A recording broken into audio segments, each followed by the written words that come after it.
Good evening students. இந்த கிளாஸ்ல நம்ம என்ன பார்க்க போறோம்னா அடுத்தது தலைவர்கள் உருவாதல். ஓகேவா? ஸோ லாஸ்ட் கிளாஸ்ல நம்ம வந்து 1947 வரை முடிச்சோம். ஸோ அந்த லாஸ்ட் 1947 லாஸ்ட் பார்ட் நம்ம வந்து இன்னொரு வாட்டி பார்க்கணும்னு சொல்லியிருந்தோம் இல்லையா? ஸோ அது வந்து நமக்கு இந்த புரட்சிகர தேசியவாதம் பார்க்கும்போது கூடவே பார்த்துடலாம், அது கூட டிராவல் பண்ணலாம். அப்போ உங்களுக்கு இன்னொரு அண்டர்ஸ்டாண்டிங் வரும். ஓகேவா? ஸோ அவ்வளோதான். அழகாக கண்டென்ட் உங்களுக்கு தாராளம் போதுமானது. ஸோ புரிதலுக்காக வேண்டி நம்ம வந்து சில விஷயங்கள் நம்ம வந்து பார்க்க போறோம். ஓகேங்களா? ஓகே, அதுக்கு முன்னாடி வந்து பாத்தீங்கன்னா இப்போ நம்ம நிறைய தலைவர்களை பார்த்துட்டோம். ஆல்ரெடி உங்களுக்கு வந்து காந்தி இன்ட்ரடியூஸ் ஆயிருப்பாரு, ஜவஹர்லால் நேரு இன்ட்ரடியூஸ் ஆயிருப்பாரு, அம்பேத்கர் இன்ட்ரடியூஸ் ஆகியிருப்பாரு இல்லைங்களா? அதே போல வந்து முக்கியமான தலைவர்களான மௌலானா அபுல் கலாம் ஆசாத், நேதாஜி சுபாஷ் சந்திர போஸ், பகத்சிங் உங்களுக்கு என்ன இன்ட்ரடியூஸ் ஆகல, ஆனா இல்லையா ஒரு இடத்துல எங்க காந்தி இருவின் அந்த பேச்சுவார்த்தையில. ஓகே, ஸோ அந்த மாதிரி சில சில ஆட்கள் வந்து ஆல்ரெடி தெரிஞ்சவங்க, ஏதோ இடத்துல கேள்விப்பட்டவங்க, அவங்கள பற்றி நம்ம டீட்டெயிலாக நம்ம வந்து பார்க்க போறோம். ஓகேவா? ஸோ தமிழ்நாட்டிலே நம்ம காமராஜர் உட்பட எல்லாத்தையும் நம்ம வந்து டீட்டெயிலாக பார்க்க போறோம். ஸோ இதுல இருந்து கொஸ்டின் கேட்குறாங்க. நமக்கு வந்து பார்த்தீங்கன்னா இதுல தலைவர்கள் உருவாதல் காந்தி, ஜவஹர்லால் நேரு, அம்பேத்கர், அந்த மூணையும் நம்ம வந்து முடிஞ்சா அன்னைக்கு நம்ம பார்ப்போம். கூடவே வந்து நேதாஜி சுபாஷ் சந்திர போஸ், இந்த 4 முக்கியமானதுகளையும் இதில் பார்க்கலாம். ஓகேங்களா? ஸோ இது வந்து ஓப்பன் டிக்ளரேஷன், ஃபுல் அண்ட் ஃபுல்லாக ஃபேக்ட். நான் வந்து என்ன பண்ண ட்ரை பண்றேன்னா ஒரு ரிவிஷன் கைண்ட் ஆஃப் இதில் ஆல்ரெடி உள்ளது கூட அப்படி கனெக்ட் பண்ணி பண்ண ட்ரை பண்றேன். அப்போ உங்களுக்கு வந்து கொஞ்சம் ஸ்டோரி வந்து ஃபார்ம் ஆகும். ஸோ ஒரு ஸ்டோரியும் கேட்டது மாதிரி இருக்கும், ரிவைஸும் பண்ணது மாதிரி இருக்கும், காந்தியை பற்றி படிச்சது மாதிரி இருக்கும். ஓகேங்களா? ஸோ இந்த மாதிரி நம்ம வந்து ஒரு இன்ட்ரெஸ்டிங்காக கொண்டு போக ட்ரை பண்றேன். ஸோ கவனிங்க, நோட்ஸ் எடுத்துக்கோங்க சில எக்ஸ்ட்ரா பாயிண்ட் சொல்லும் போதெல்லாம். ஸோ ஒரு மாதிரி ஒரு ஆர்வமா இப்படிதான் இருக்க போகுதுன்னு சொல்லி மைண்டை ஃபிக்ஸ் பண்ணிட்டு ஜாலியா வந்து கவனிங்க. ஓகேவா? ஸோ ஃபர்ஸ்ட் வந்து தலைவர்கள் உருவாவதில் யாரை பார்க்க போறோம்னா மோகன்தாஸ் கரம்சந்த் காந்தி. ஓகேங்களா? மோகன்தாஸ் கரம்சந்த் காந்தி. ஸோ இவருடைய பிறந்த நாள் எல்லாருக்கும் தெரியும் இல்லைங்களா? எப்போ பிறந்தாரு? அக்டோபர் 2, 1869, 69ல பிறந்திருப்பாரு. இறந்ததும் தெரியும். நமக்கு வந்து எப்போ இறந்திருப்பாருன்னா 30/1/1948 அப்படின்னா சுதந்திரம் விடுதலை கிடைச்ச அடுத்த வருஷம் 30ஆம் தேதி வந்து பார்த்தீங்கன்னா இறந்திருப்பாரு. ஓகே, ஸோ அந்த 30/1 தான் நமக்கு வந்து என்னவா கொண்டாடுவாங்க?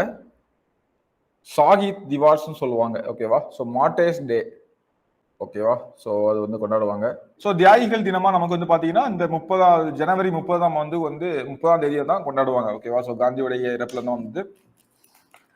ஓகே, ஸோ இப்போ இந்த 2 டேயும் நமக்கு வந்து மறக்காது, பிரச்சனையே இல்லை. அடுத்த நம்ம வந்து என்ன பார்க்க போறோம்னு பாத்தீங்கன்னா அவருடைய பிறப்பு எங்க வந்து பிறந்தாரு அப்படின்னு பாத்தீங்கன்னா போர்பந்தர், குஜராத்ல பிறந்தாரு அப்படின்னு தெரியும். ஸோ போர்பந்தர் வந்து பிறந்திருப்பாரு. அவங்க அப்பா அம்மா காபா காந்தி அண்ட் புத்லிபாய். ஓகேவா? ஸோ காபா காந்தின்னு சொல்லுவாங்க, கரம்சந்த் காந்தின்னு சொல்லுவாங்க. ஸோ ரெண்டுமே ஒண்ணுதான். காபா காந்தியா கேள்விப்பட்டதே இல்லையா? அவர் பேர் மோகன்தாஸ் கரம்சந்த் காந்தின்னு சொன்னீங்க அப்படின்னா ஸோ அவர் வந்து பாத்தீங்கன்னா காபா காந்தி, கரம்சந்த் காந்தி 2 பேரும் ஒரே ஆள் தான். ஞாபகம் வச்சுக்கோங்க. ஸோ அதனால இவர் பேர் வந்து பாத்தீங்கன்னா கரம்சந்த் காந்தினாலும் அப்பாதான். ஓகேவா? காபா காந்தி சொல்லுவாங்க. ஸோ புத்லிபாய் அவங்க அம்மா. ஸோ ரொம்ப முக்கியமான பர்சன் அவங்க அம்மா அவங்க வாழ்க்கையில இல்லைங்களா? ஸோ சின்ன வயசுலயே வந்து பாத்தீங்கன்னா இவர் வந்து சரவணன் பிதுர் பக்தி அப்படின்ற நூலை வந்து அதிகமா படிக்கிறாரு, கேள்விப்படுறாரு. அதே மாதிரி பாத்தீங்கன்னா காந்தி வந்து சின்ன வயசுலயே ஹரிச்சந்திரன் நாடகத்தை பார்த்து உண்மையை பேசணும் அப்படின்னு சொல்லிட்டு கத்துக்கிறாரு. ஓகேவா? ஸோ ஹரிச்சந்திரன் கதையை நீங்க வந்து கேள்விப்பட்டிருப்பீங்க இல்லையா? என்ன நடந்தாலும் பொய் சொல்ல மாட்டாரு அப்படின்ற கான்செப்ட். ஸோ அந்த ஹரிச்சந்திரன் கதையை சின்ன வயசுலயே வந்து அதிகமா கேட்டதுனால உண்மையே பேசணும் அப்படின்ற ஒரு இதுக்கு வந்து வராரு. ஓகேவா? அதுக்கப்புறம் பாத்தீங்கன்னா ஸோ இதெல்லாம் வந்து அவருடைய சின்ன வயசுல உள்ள ஒரு சின்ன ஃபேக்டர். அப்போ 2 விஷயம் நம்ம ஞாபகம். ஒன்று வந்து சரவணன் பிதுர் பக்தி அப்படின்றது, ஆக்சுவலா ஸ்ரவண பிதுர் பக்தி அதான் வந்து கரெக்டானது. அதுக்கப்புறமா ஹரிச்சந்திரன் நாடகம். ஓகேங்களா? அப்புறம் 1888 பாரிஸ்டர் பட்டம் வாங்குறதுக்கு லண்டனுக்கு வந்து பயணம் போறாரு. ஓகேவா? 1888 பாரிஸ்டர் பட்டம் வாங்க. ஸோ பிறந்தது எப்போ? 69. எங்க போறாரு? பாரிஸ்டர் பட்டம் வாங்குறதுக்கு லண்டனுக்கு வந்து பயணம் போறாரு. ஓகேங்களா? ஸோ அதுக்கப்புறமா 3 வருஷத்துலயே பாரிஸ்டர் பட்டமும் அவருக்கு வந்து கிடைக்குது. 88, 89, 89, 90, 99. ஸோ 3 வருஷத்துல பாரிஸ்டர் பட்டமும் வந்து பெறாரு. ஓகேவா? அடுத்தது 93ல பாரிஸ்டர் பட்டம் வாங்கின அடுத்த 2 வருஷத்துல வந்து எங்க போறாரு அப்படின்னு பாத்தீங்கன்னா தென்னாப்பிரிக்காவுக்காக போறாரு. தென்னாப்பிரிக்காவில் வந்து அங்க ஒரு இனவெறி விஷயம் நடந்திருக்குது. ஸோ அந்த இனவெறியை வந்து வெற்றிகரமா எதிர்கொள்றாரு. இந்த டைம்ல தான் வந்து பாத்தீங்கன்னா ஒரு சம்பவம் நடக்கும். ஸோ எங்க போறாருன்னா சவுத் ஆப்பிரிக்கா போவார். ஓகேவா? ஸோ நினைச்சுக்கோங்க. ஸோ இந்த டைம்ல வந்து ஒரு முக்கியமான ஒரு சம்பவம் நடக்கும். என்ன பாத்தீங்கன்னா டர்பன்ல இருந்து பிரிட்டோரியாவுக்கு ரயில் பயணத்துல போயிட்டு இருப்பாரு. எங்க போவாரு? டர்பன்ல இருந்து பிரிட்டோரியா. ஸோ இது முக்கியம், ஆல்ரெடி கேட்டிருக்காங்க. So Durban to Pretoria. So Durban எங்க இருக்குது? சவுத் ஆப்பிரிக்காவில் உள்ள இடம், இப்போ கூட இருக்குது இல்லையா? ஸோ டர்பன் டு பிரிட்டோரியாவுக்கு ரயில் பயணத்தில் போயிட்டு இருக்கும்போது, அங்கே வந்து ட்ரெயினில் போயிட்டு இருக்கும்போது பீட்டர் மாரிஸ்பர்க் அப்படின்ற அந்த ரயில் நிலையம் ஒரு ஸ்டேஷன்ல வச்சு பார்த்தீங்கன்னா ஃபர்ஸ்ட் கிளாஸ்ல உட்காந்துருப்பாரு. ஓகே, அங்கே இனவெறி தலைவிரித்து ஆடிட்டு இருக்கும். அந்த டைம்ல வந்து அவர் ட்ரெயின்ல இருந்து கீழே தள்ளிவிடப்பட்டிருப்பாரு. ஓகேங்களா, வெளியேற்றப்பட்டார், ஆக்சுவலா தள்ளிவிடப்பட்டார், ஏதோ சம்பவம் நடந்திருக்கு. அவர் வந்து ஃபர்ஸ்ட் கிளாஸ்ல பிளாக் பீப்புள் எப்படி நீ வந்து வரலாம் அப்படின்னு சொல்லிட்டு, ஏன்டா அதுக்கான டிக்கெட் இருக்கு எல்லாம் இருக்கு, ஆனாலும் வந்து எங்க கூட டிராவல் பண்ண தகுதி இல்லைன்னு சொல்லிட்டு அவரை வந்து தள்ளி விட்டுருப்பாங்க. ஸோ அந்த ஒரு விஷயம் வந்து நடந்திருக்கும். அந்த நடந்த இடம் எது அப்படின்னு பார்த்தீங்கன்னா பீட்டர் மாரிஸ்பர்க் ரயில் நிலையம். ஓகேவா, ஸோ அதான் வந்து முக்கியமானது. ஓகேவா, ஸோ பீட்டர் மாரிஸ்பர்க் ரயில் நிலையம் முக்கியமானது. ஸோ அதுக்கப்புறம் வந்து பார்த்தீங்கன்னா அவர் வந்து, ஸோ இது வந்து எப்போ நடந்தது? இதே சேம் 1893 தான். ஓகேவா, 1893. ஸோ ஞாபகம் இருக்கு இல்லையா? 88 ஞாபகம் வச்சுக்கோங்க. 1888 பாரிஸ் பட்டம் அங்கே பட்டத்துக்காக போறாரு. ஓகே, ஸோ எங்க பாரிஸ் பட்டம்? லண்டன். ஓகேங்களா, ஸோ அடுத்து வந்து பார்த்தீங்கன்னா பாரிஸ் பட்டம் முடிஞ்சதுக்கு அப்புறமா 3 வருஷத்துல முடிக்கிறாரு. 91ல கையில வருது. 91ல இருந்து 93ல வந்து நமக்கு தென்னாப்பிரிக்கா போய் இனவெறியை மேற்கொள்ளக்காக போறாரு. ஸோ தென்னாப்பிரிக்காவில் இருக்கும்போது ஒரு நூல் ஒன்று வெளியிடுறாரு. அது என்னன்னு பார்த்தீங்கன்னா நமக்கு வந்து இந்தியன் ஒப்பீனியன் அப்படின்ற நூல். ஓகேவா, ஸோ ஒரு நூல் வெளியிடுறாரு. என்ன நூல் பார்த்தீங்கன்னா இந்தியன் ஒப்பீனியன் அப்படின்ற ஒரு நூலையும் வெளியிடுறாரு. அப்போ இப்போ வந்து பாத்தீங்கன்னா தென்னாப்பிரிக்காவிலிருந்து வெளியிட்ட நூல்னு கேட்டாலும் அதுதான். இந்தியன் ஒப்பீனியன் அப்படின்ற நூலை வந்து வெளியிட்டவர் யார், இல்லை எழுதியவர் யார் அப்படின்னு கேட்டாலும் யாரு? காந்தியடிகள் தான். ஓகேங்களா, ஸோ கிளியரா? ஸோ காந்தியடிகளுக்கு தாக்கத்தை ஏற்படுத்தியாக நமக்கு புத்தகத்துல ஒரு 3 புத்தகம் கொடுத்துருப்பாங்க. என்னன்னா கடவுளின் அரசாங்கம் உன்னில் உள்ளது. ஸோ இந்த புக் வந்து ரொம்ப ஃபேமஸான புக்கு, ரொம்ப ஃபேமஸானது.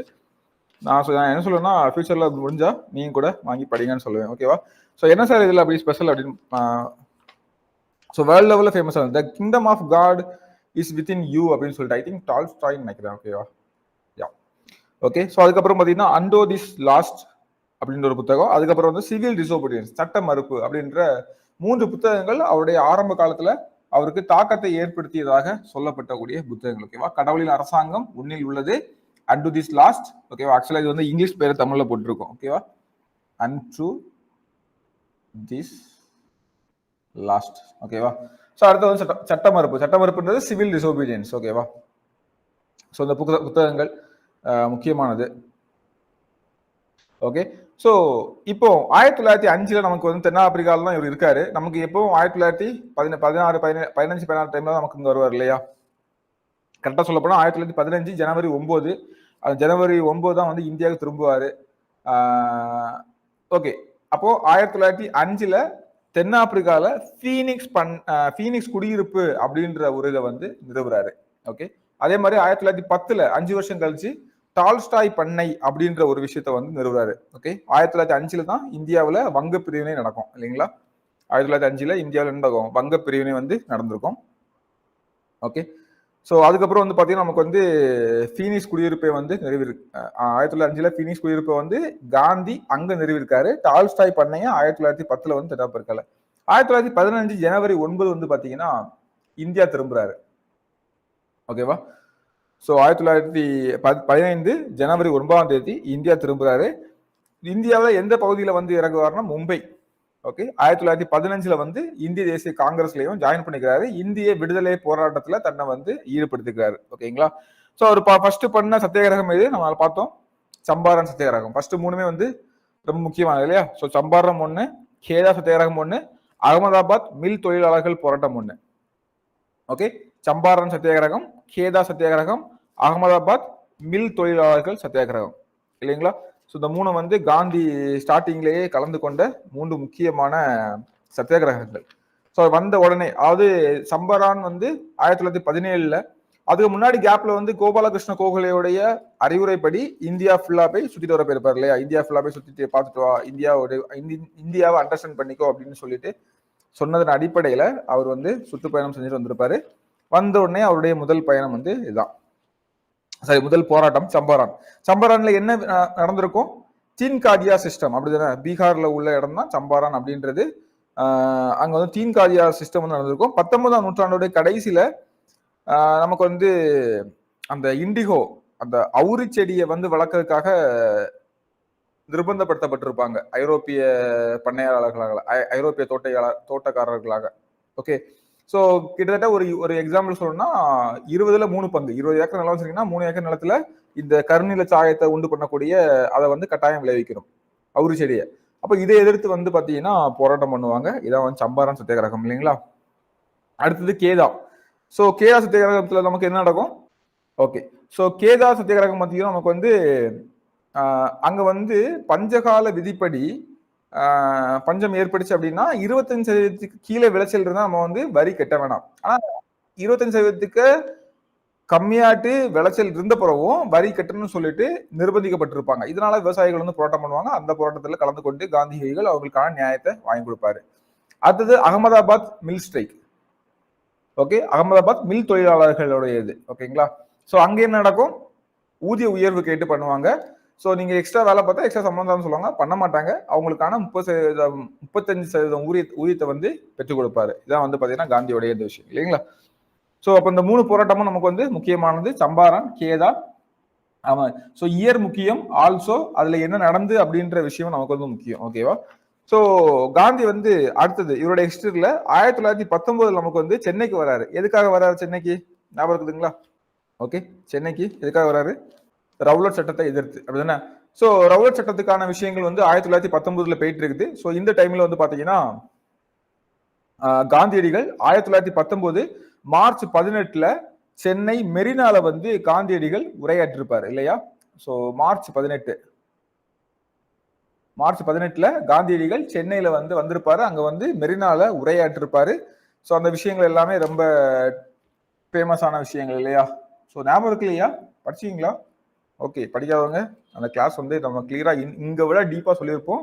இங்க வந்து சொன்னேன் இல்லையா, ஒரு ரிவைஸ் கைண்ட் ஆஃப் தான். ஓகே, அதுல வந்து கலந்து கொண்டிருப்பாரு. அப்பதான் அவர் வந்து பாத்தீங்கன்னா பாரதியாரை வந்து சந்திச்சிருப்பாரு. பாரதியாரை சந்திச்சு இவர் வந்து இந்தியாவின் சொத்து அப்படின்னு சொல்லிருப்பாரு. ஓகேவா, இந்தியாவுடைய சொத்து அப்படின்னு சொல்லிருப்பாரு. ஸோ அந்த ஒரு தமிழ் புக்ல ஒரு சம்பவம்லாம் இருக்கும். பாரதியார் வந்து அவருடைய இந்த ஒரு மீட்டிங் கூட்டிருப்பாரு. அந்த மீட்டிங் வந்து காந்தி பிஸியா இருக்கிற மாதிரி சொல்லிருப்பாரு. ஓகே, பரவாயில்ல, இப்போ நம்ம என்ன பண்ணுவோம், ஓகே காந்தி பிஸியா இருக்கிற வர முடியலைங்களா, அப்ப நம்ம அந்த மீட்டிங் வந்து இன்னொரு நாள் வச்சுக்கலாம் அப்படின்னு. ஆனா வந்து இல்ல மீட்டிங் நடக்கும், நீங்க வந்து வரலன்னா பரவாயில்ல, இன்னொரு நாள் கலந்துக்கோங்க அப்படின்ற மாதிரி சொல்லிட்டு போயிடுவாரு. ஸோ அவரை பார்த்து ஒரு மாதிரி ஆச்சரியப்படுவாரு. இந்தியாவின் சொத்துன்னு சொல்லுவாரு. ஓகேங்களா. ஓகே. ஸோ அப்போ பாரதியாரை வந்து இந்தியாவின் சொத்துன்னு சொன்னது யாரு? காந்தியடிகள். ஸோ காந்தியடிகள் யாரை வந்து இந்தியாவின் சொத்துன்னு சொன்னாரு? பாரதியார். ஓகேங்களா. ஸோ நான் வச்சுக்கோங்க. ஸோ இதெல்லாம் வந்து 1919 அவர் வந்து இந்தியா வந்தப்ப நடந்தது. அடுத்தது 1920 நமக்கு வந்து ஒத்துழையாமை இயக்கம் நடக்குது இல்லையா. ஸோ ஒத்துழையாமை இயக்கம் வந்து பாத்தீங்கன்னா நிறைய காரணங்கள் நமக்கு இருந்திருக்கும். ஸோ அதுக்கு முன்னாடி நமக்கு வந்து இன்னொரு விஷயம், ஜாலியன் வாலாபாக் படுகொலை 1919. ஸோ அதுல ரொம்பவே மனம் உடைஞ்சு போயிருப்பாங்க. தன்னுடைய பட்டத்தை வந்து திறந்திருப்பாரு இல்லையா. ஜாலியன் வாலாபாக் படுகொலையில காந்தி வந்து பாத்தீங்கன்னா அவருடைய ஹெய்சர் இ ஹிந்த் அப்படின்ற பதக்கத்தையும் ரவீந்திரநாத் தன்னுடைய நைட்ஹுட் பட்டத்தை வந்து திறந்திருப்பாங்க. அதுக்கப்புறம் 1920 ஒத்துழையாமை இயக்கம் அப்படின்றத ஆரம்பிப்பாங்க. இது காந்தி தலைமையில நடைபெற்ற ஒரு அகில இந்திய அளவிலான முதல் போராட்டம் அப்படின்னு சொல்லலாம். ஸோ காந்தியோட தலைமையில நடந்த அகில இந்திய அளவில் நடந்த ஒரு முதல் போராட்டம் அப்படின்னு சொல்லலாம். ஏன்னா இதுக்கு முன்னாடி பார்த்தா ஒரு 3 போராட்டங்கள் பார்த்தோம். ஸோ அது எல்லாமே நமக்கு வந்து பாத்தீங்கன்னா அந்தந்த ஏரியால, ஒன்று வந்து கேதால, ஒன்று சம்பரான்ல, ஒன்று அகமதாபாத்ல. ஸோ அந்த குறிப்பிட்ட மக்களுக்கானது. ஓகேவா, அப்படின்ற அளவுல பார்த்தோம். ஸோ இது வந்து எல்லாருக்கும் வந்து ஸோ இந்தியா ஃபுல்லாவே கால் பண்ண மாதிரி இருந்துச்சு. ஓகேவா. அடுத்தது வந்து பாத்தீங்கன்னா ஸோ ரவுலட் சட்டத்தை எதிர்த்து நடந்தது. ரவுலட் சட்டமும் இந்தியாவில் நடந்துச்சுன்னா காந்தி கால் பண்ணி நடந்தது அந்த மாதிரி ஒரு இது இல்லை. ஓகேங்களா. ஸோ அதுக்கப்புறம் பாத்தீங்கன்னா 1921 இது ரொம்ப முக்கியமான பாயிண்ட். 21 வந்து பாத்தீங்கன்னா மதுரைக்கு வந்திருப்பாரு. அங்க வந்து விவசாயிகளை பாக்குறாரு. அங்க அதுக்கப்புறம் தான் வந்து பாத்தீங்கன்னா அவர் வந்து இந்த அரை உடை, அதாவது அந்த மேல வந்து ட்ரெஸ் போட மாட்டாரு இல்லையா. ஸோ அதான் அந்த அரை உடை ஆடை இதுக்கப்புறம் தான் அந்த டேர்னிங் பாயிண்ட் இருக்கும். ஸோ மதுரையில வந்து இங்குள்ள மக்கள் எல்லாமே மோஸ்ட்லி விவசாயிகள் வந்து பாத்தீங்கன்னா வயல்ல வேலை செய்ய என்ன பண்ணுவாங்க, ஸோ கீழே ஒரு துணி மட்டும் கட்டிட்டு வேலை பார்ப்பாங்க இல்லையா. ஸோ அதை பார்த்தவரு அதுக்கப்புறமா நானும் இன்னும் அப்படியே இருந்துக்கிறேன் அப்படின்னு சொல்லி. ஸோ பெரும்பாலான மக்கள் இந்தியாவில் அப்படிதான் வாழ்ந்துட்டு இருந்தாங்க. ஸோ அதை பார்த்தவரு அவரும் அதே வந்து ஸ்டார்ட் பண்ணிட்டாரு. ஓகேங்களா. ஸோ அவ்வளவுதான். ஓகே. ஸோ அதுக்கப்புறம் 1922 சம்பவம் நமக்கு தெரியும். 1922 நமக்கு வந்து ஒத்துழையாமை இயக்கம் வந்து திரும்ப பெறப்பட்டிருக்கும் இல்லையா. ஏன் திரும்ப பெறப்பட்டிருக்கும்? சௌரி சௌரா இயக்கனால. ஓகே, சௌரி சௌரா இயக்கம் மட்டும் இல்ல. ஸோ சௌரி சௌரா அப்படின்ற, அதாவது காந்தி வந்து அகிம்சை முறையில போக சொல்லிருப்பாரு. ஆனா வன்முறையை கையில் எடுத்துட்டாங்கன்னு சொல்லிட்டு காந்தி வந்து கோவப்பட்டு இது திரும்ப பெற்றுவாரு. ஆக்சுவலா வந்து பாத்தீங்கன்னா அதுக்கு முன்னாடியே சில இடங்கள்ல ஓகேவா. ஸோ நமக்கு வந்து பாத்தீங்கன்னா ஆந்திராவுடைய பகுதியில் ரம்பா பகுதியிலே வந்து ஒரு கிளர்ச்சி நடந்திருக்கும், மலபார் பகுதியில் ஒரு சின்ன கிளர்ச்சி நடந்திருக்கும். ஸோ இதெல்லாம் இருந்தாலும் சௌரி சௌரா வந்து பாத்தீங்கன்னா ஒரு பிகஸ்ட் தாக்கத்தை வந்து ஏற்படுத்தும். ஏன் அப்படி பண்ணீங்கன்ற மாதிரி இருக்கும். ஸோ ஆக்சுவலா வந்து நம்ம மேல தப்பு இல்லை, இருந்தாலும் காந்தி எவ்வளவுதான் பட்டாலும் வாங்கிக்கோங்க, நம்ம அகிம்சையில பண்ணுவோம் அப்படின்ற மாதிரி பண்ணியிருப்பாரு. ஸோ இது அது மீறப்பட்டிருக்கும். இவங்க போயிட்டு அந்த போலீஸ் ஸ்டேஷனுக்கு தீ வச்சிருவாங்க, சௌரி சௌரா அப்படின்ற இடம். அது எங்க இருக்குது? உத்தரப்பிரதேசில் இருக்குது இல்லைங்களா? ஆமா. ஸோ லாஸ்ட்ல வந்து காந்தியடிகள் அதை வந்து திரும்ப பெற்றுவாரு. ஸோ அப்போ 1922 ஒத்துழையாமை இயக்கம் திரும்ப பெறப்பட்டது. ஓகேவா. ஸோ 1924 என்ன நடக்கும்னு பார்த்தீங்கன்னா, நமக்கு வந்து காங்கிரஸ் தலைவராட்டு வந்து பதவி வகிச்சிருப்பாரு. ஸோ காந்தி காங்கிரஸ் தலைவரா ஒரே ஒரு மாநாட்டுக்கு தான் வந்து தலைமை வைத்திருப்பாரு. அதான் வந்து பாத்தீங்கன்னா பெல்காம் மாநாடு. ஓகேங்களா. ஸோ காங்கிரஸ் தலைவரா வந்து பதவி வச்சிருப்பாரு. ஸோ காந்தி தலைவரா பதவி வகிச்ச ஒரே மாநாடு பெல்காம் மாநாடு 1924 வந்து நடந்திருக்கும். ஸோ அப்படியே நான் ஒன்று கேட்கிறேன், 24 சொன்னா 25 எனக்கு ஞாபகம் வருது. 25ல என்ன சிறப்பு? ஓகேவா. 25ல என்ன சிறப்பு? ஓகே. ஸோ பார்த்துக்கோங்க. 25 வந்து பார்த்தீங்கன்னா சரோஜினி நாயுடு தலைமை வச்சிருப்பாங்க காங்கிரஸ் மாநாட்டிற்கு. முதல் பெண் இந்தியாவை சார்ந்த முதல் பெண் வந்து காங்கிரஸ் கூட்டத்துக்கு தலைமை தாங்கினது. ஓகேவா. ஸோ அப்படி சேர்த்து பார்த்து ஞாபகம் வச்சுக்கோங்க. அப்போ முதல் இந்திய பெண் அப்படின்றப்ப அப்போ காங்கிரஸ் கூட்டத்துக்கு வந்து வேற யார் தலைமை தாங்கினாங்க? வேற அந்நிய நாட்டு பெண் வந்து யாராவது தலைமை தாங்கினாங்களா அப்படின்னா எஸ், 1917 அன்னி பெசன்ட் வந்து தலைமை தாங்கியிருப்பாங்க. ஓகேங்களா. ஸோ அதுவும் ஒண்ணு. ஓகே. ஸோ நம்ம இங்க காந்திக்கு வருவோம். 1924 காங்கிரஸ் தலைவரா வந்து பாத்தீங்கன்னா பதவி ஏற்றிருக்கிறாரு. இவர் பதவி தலைவரா காங்கிரஸோடைய மாநாட்டின் தலைவரா பதவி ஏற்ற ஒரே மாநாடு பெல்காம் மாநாடு 1924. இது மட்டும் தான். ஸோ அதுக்கப்புறம் நமக்கு வந்து பாத்தீங்கன்னா அப்படியே போயிட்டு இருக்கோம். இதுக்கெல்லாம் என்னெல்லாம் வருங்க 1924 அப்புறமா? 27 வந்து சைமன் கமிஷன் வருமா? ஓகே. இதுக்கு இடையில 23 சுயராஜ கட்சி வந்து ஸ்டார்ட் பண்ணுவாங்களா? அப்புறம் 28 வந்து நமக்கு வந்து நேரு ரிப்போர்ட் வருமா? ஓகேவா. இப்படியே போயிட்டு இருக்குமா. அதுக்கப்புறம் 1930 தான் காந்தியோட என்ட்ரி. அந்த சட்ட மறுப்பு இயக்கத்தை வந்து தொடங்குவாரு. அதுக்கு முன்னாடியே வந்து 30ல நமக்கு வந்து காந்தி இர்வின் ஒப்பந்தம் ஒன்று சைன் ஆகும். 2 பேசிப்பாங்க ஓகேன்னு சொல்லிட்டு 2வது மாநாட்டில் கலந்துப்பாரு இல்லைங்களா. ஆமா. சட்ட மறுப்பு இயக்கத்தை வந்து ஸ்டார்ட் பண்ணிடுவாரு, வாங்க பேசிக்கலாம்னு சொல்லி கூடுவாங்க. 1930 வந்து பாத்தீங்கன்னா தண்டி யாத்திரையை வந்து ஸ்டார்ட் பண்ணிடுவாரு. ஓகே. ஸோ மார்ச் 6ல இருந்து ஏப்ரல் 12 வரை தண்டி யாத்திரை. ஸோ தண்டி யாத்திரை ஞாபகம் இருக்கு இல்லையா, மறக்காது இல்லையா? ஓகே. ஸோ என்ன பண்ணுவாரு 1930 டேட் மாறி வரும். ஓகேங்களா. ஆக்சுவலா மார்ச் 12ல இருந்து ஏப்ரல் 6 வரை. ஓகே. ஸோ அப்படி நமக்கு மொத்தமா வந்து பாத்தீங்கன்னா 25 டேஸ். 25th டேல வந்து கிளம்பியிருப்பாங்க. ஓகேவா. ஸோ மார்ச் மாசத்துல மொத்தம் 31 நாள் வச்சுக்கோங்களேன். 11 போயிட்டுனா மீதி 20 நாள். இங்க ஒரு 5-6 நாள். ஓகே கரெக்டாங்களா. ஸோ வந்து பாத்தீங்கன்னா ஏப்ரல் 6 தான் அவர் போய் ரீச் பண்ணிருப்பாரு. ஸோ இதை வந்து மாற்றி வரும், பார்த்துக்கோங்க. ஓகேங்களா. ஸோ மார்ச் 12ல இருந்து ஏப்ரல் 6 வரை ஸோ தண்டி யாத்திரை நடந்திருக்கும். ஸோ தண்டி யாத்திரை வந்து பார்த்தீங்கன்னா கிட்டத்தட்ட ஒரு 375 கிலோமீட்டர் வந்து நடந்திருப்பாங்க இல்லையா. 375 கிலோமீட்டர் வந்து நடந்திருப்பாங்க. நமக்கு வந்து லாஸ்டா வந்து எங்கேருந்து ஆரம்பிச்சிருப்பாங்க? சபர்மதி ஆசிரமத்திலிருந்து ஆரம்பிச்சு தண்டியில போய் முடிச்சிருப்பாங்க. அங்க ஒரு படி கை அளவு உப்பு எடுத்து உப்பு சட்டத்தை வந்து மீறிருப்பாரு. அதுக்கு அவரை வந்து பாத்தீங்கன்னா ஜெயிலில் அடிச்சிருவாங்க. எந்த ஜெயிலில்? எரவடா ஜெயிலில் வந்து அடிச்சிருவாங்க இல்லையா. ஸோ இதை வந்து வடமேற்கு எல்லை மாகாணத்தில் கான் அப்துல் காஃபர் கான் வந்து நடத்திட்டு போவாரு. ஸோ இந்த விஷயங்கள் நமக்கு வந்து ஞாபகம் இருக்கும். ஓகே.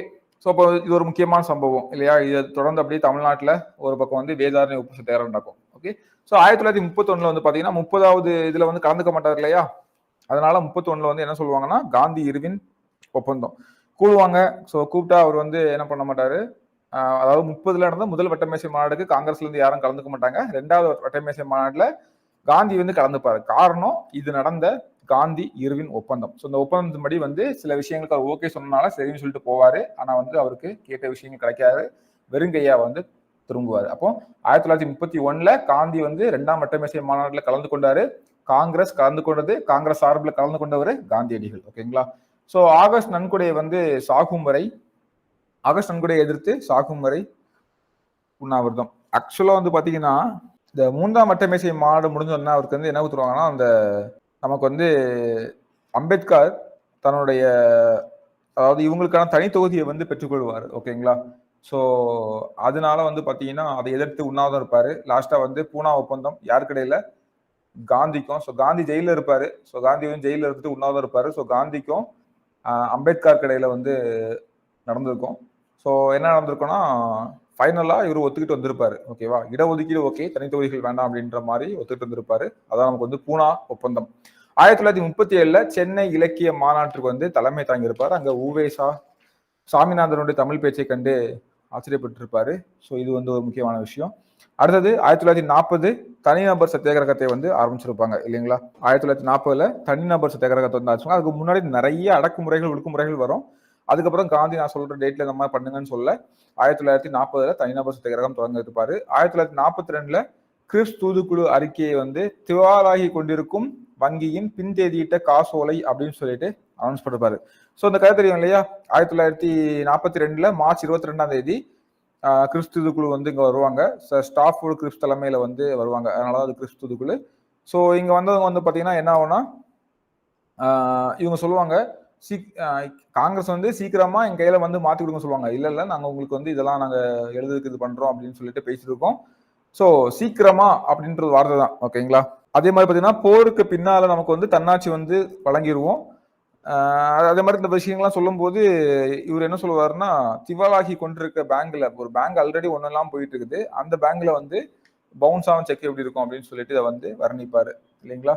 சோ அந்த இடத்துல நேரு ஒன்று சொல்லுவாரு. என்ன சொல்லுவாருன்னா நான் முதலா இந்த உரையை வந்து வாசிச்ச போது கடுமையான மன உளத்திற்கு வந்து உள்ளானேன் அப்படின்ற மாதிரி சொல்லுவாரு. ஓகே, அது அங்க பார்க்கலாம். 1942 ஆகஸ்ட் 9 வெள்ளையனே வெளியேறு இயக்கம் இல்லையா? Quit India movement. ஓகேவா? இந்தியா விட்டு வெளியே போங்களான்னு சொல்லிட்டு ஆரம்பிச்சது வெள்ளையனே வெளியேறு இயக்கம். அதுக்கப்புறம் வந்து பாத்தீங்கன்னா 1944ல அதுக்கு முன்னாடி வந்து நமக்கு ராஜாஜி ஒரு சிஆர்ஆர் பிளான் ஒன்று போட்டிருப்பாரு. ஸோ அந்த பிளானை வந்து ஜெயில இருந்து வெளியே வந்துச்சு. அந்த பிளானோட அடிப்படையில ஜின்னா கூட வந்து பேசியிருப்பாரு இல்லைங்களா? இந்த விஷயம் பார்த்தோம் இல்லையா? So CRR plan. ஸோ இவர் வந்து பாத்தீங்கன்னா அந்த அதாவது கோபாலாச்சாரி வந்து அதாவது ராஜாஜி ரொம்ப க்ளோஸா இருப்பாரு காந்தி கூட. ஓகே, ஸோ ஜெயிலன் வந்ததுக்கு அப்புறமா அந்த அவரு கொடுத்த பாயிண்ட வச்சே இவர்கிட்ட வந்து பேசியிருப்பாரு. ஸோ அதாவது வேற ஒண்ணும் இல்லை, என்னெல்லாம் பண்ணணும் பண்ணக்கூடாது அப்படின்னு சொல்லிட்டு. இப்போ ஒருவேளை வந்து இந்தியா வந்து ரெண்டா பிரிச்சுட்டாங்க அப்படின்றப்ப பிரிவினை எப்படி வந்து நடத்தலாம், ஒருவேளை நடந்துருச்சுன்னா எப்படியான விஷயங்கள்லாம் வந்து பாத்தீங்கன்னா மேற்கொள்ளலாம் அப்படின்ற ஒரு விஷயம் தான் அதுல இருக்கும். ஸோ அதுதான் வந்து பாத்தீங்கன்னா அந்த சிஆர்ஆர் திட்டம். ஓகேவா? ஸோ அந்த திட்டம்படி நம்ம வந்து பார்த்தோம். ஸோ நமக்கு அங்கே எல்லாமே கிளியரா இருக்குது.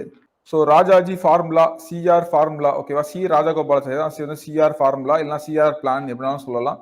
1944ல காங்கிரஸ்ல உள்ள எல்லா இந்த விஷயத்த வந்து கொஞ்சம் சொல்லிடுறாங்க, கொஞ்சம் கம்மியா சொல்லியிருப்பேன். ஓகே, ஸோ கவனிச்சுக்கோங்க இந்த ஒரு விஷயத்த மட்டும். 1944 ஏப்ரல்ல காங்கிரஸோட தலைவர்கள் எல்லாருமே மேக்சிமம் ஜெயில இருக்காங்க. ஓகேவா? காந்தி உட்பட எல்லாருமே ஜெயில இருக்காங்க. அப்பதான் ஒரு சுமூகமான தீர்மானத்தை கொண்டு வரணும்னு சொல்லிட்டு ஒரு தீர்வு எட்டணும்னு சொல்லிட்டு ராஜாஜி ஒரு முன்மொழிவு தீர்மானத்தை வந்து கொண்டு வராரு. ஓகேவா?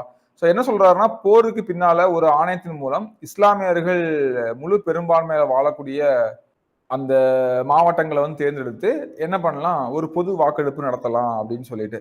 ஸோ ஒருவேளை வாக்கு எடுக்கும் போது பிரிவினை வந்து உறுதி ஆயிடுச்சு. நிறைய பேர் வந்து வாக்கெடுக்கிறாங்க, எல்லாரும் வந்து பிரிவினை வேணும்னு சொல்லி ஓட்டு போடுறாங்க. அதிக பேர் சொன்னதுனால இப்ப அங்க முக்கிய பணிகளாட்டு பாதுகாப்பு, தொலைத்தொடர்பு இதெல்லாம் வந்து பாத்தீங்கன்னா பொதுவுல ஒப்பந்தம் செய்யறதுக்கு வந்து ஏற்பாடு பண்றாங்க. ஓகேவா? ஸோ எல்லையில் அமையப்பட்ட மாவட்டங்களுக்கு 2 இறையாண்மை கொண்ட நாடுகள்ல ஏதோ ஒண்ணுல வாய்ப்பளிக்கணும். பஞ்சாப், பெங்கால் இதெல்லாம் வந்து பாத்தீங்கன்னா கரெக்டா பார்டர்ல இருக்கும். ஓகேவா? ஸோ அவங்க எங்க போறாங்களோ அவங்க அப்படின்ற மாதிரி இருந்துச்சு. இது எல்லாமே வந்து பாத்தீங்கன்னா ஸோ இதெல்லாம் பேஸ் பண்ணி தான் அவர் வந்து அந்த திட்டத்தை வந்து செயல்படுத்துறாரு. ஓகேவா? ஸோ இதை வந்து பாத்தீங்கன்னா காந்தி ஒன்ஸ் ஜெயிலன் வந்த அப்புறமா முகமது அலி ஜின்னா கூட இதை பேஸ் பண்ணி தான் வந்து வாதாடுவாரு. ஓகேங்களா? ஸோ இதை பேஸ் பண்ணி தான் வந்து பேசுவாரு. ஸோ அதுதான் வந்து பாத்தீங்கன்னா அந்த விஷயம். அடுத்தது 1948ல கிட்டத்தட்ட அவருடைய கடைசி இது சமூக நல்லிணத்திற்காக வந்து பாத்தீங்கன்னா அவருடைய கடைசி உண்ணாவிரத போராட்டம். ஓகேவா? ஸோ இதுல இன்னும் நம்ம விட்டுட்டோம் ஹரிஜன் இயக்கம் இல்லைங்களா? அது வந்து பாத்தீங்கன்னா அந்த பூனா பேக்டுக்கு அப்புறமா காந்தி வந்து தாழ்த்தப்பட்ட மக்களுக்காக வந்து பாத்தீங்கன்னா நிறைய இயக்கங்களை ஆரம்பிச்சு அவங்களுடைய இதுக்காக போராடுவாரு. 1948 ஜனவரி 30ல நாதுராம் கோட்சேவால சுட்டுக் கொல்லப்பட்டாரு. ஓகேவா? ஸோ இப்போ நீங்க ஒரு காந்தியுடைய போட்டோ பார்ப்பீங்க இல்லையா? கண்ணாடி போட்டுட்டு சிரிச்ச முகமா வயசான, ஓகேவா, தலையில முடி இல்லாம. ஸோ அது வந்து பாத்தீங்கன்னா அந்த ஓவியத்தை வரைஞ்சவர் யாருன்னா அதுல் தோலியா. அவர் தான் வந்து இந்த ஓவியத்தை வரைஞ்சவர். இந்த ஓவியம் தான் இப்ப நமக்கு அரசு அலுவலகங்கள் உட்பட எல்லா இடத்துலயும் நமக்கு வந்து இருக்குது. ஓகே, இதுல வந்து எக்ஸ்ட்ரா பாத்தீங்கன்னா அந்த பாயிண்ட் இருக்கா இல்ல, ஓகேவா. மகாதேவ் தேசாய் அப்படின்ற ஒருத்தர் இருப்பாரு. அவர் வந்து காந்தியுடைய தனிப்பட்ட செயலாளர், ஓகேவா, பர்சனல் செக்ரட்டரி மாதிரி, ஓகேவா. காந்தியின் தனிப்பட்ட செயலாளர், தனிப்பட்ட செயலர் அல்லது செயலாளர் அப்படின்னா யாருன்னு பாத்தீங்கன்னா நமக்கு வந்து மகாதேவ் தேசாய். மகாதேவ் தேசாய். ஸோ இவர் முக்கியமான ஒருத்தர். அதுக்கப்புறம் வந்து பாத்தீங்கன்னா அதுக்கப்புறம் இவர் வந்து முக்கியம் அந்த ஸ்டார்டிங் டைம் இருப்பாரு. லாஸ்ட்ல வந்து கொஞ்ச நாளைக்கு வந்து பாத்தீங்கன்னா இன்னொருத்தர் இருப்பார். அவர் பேர் கல்யாணம் அப்படின்னு சொல்லிட்டு 1943 இருந்து 48 வரை கல்யாணம் அப்படின்ற மாதிரி ஒருத்தர் இருப்பார். ஓகேங்களா.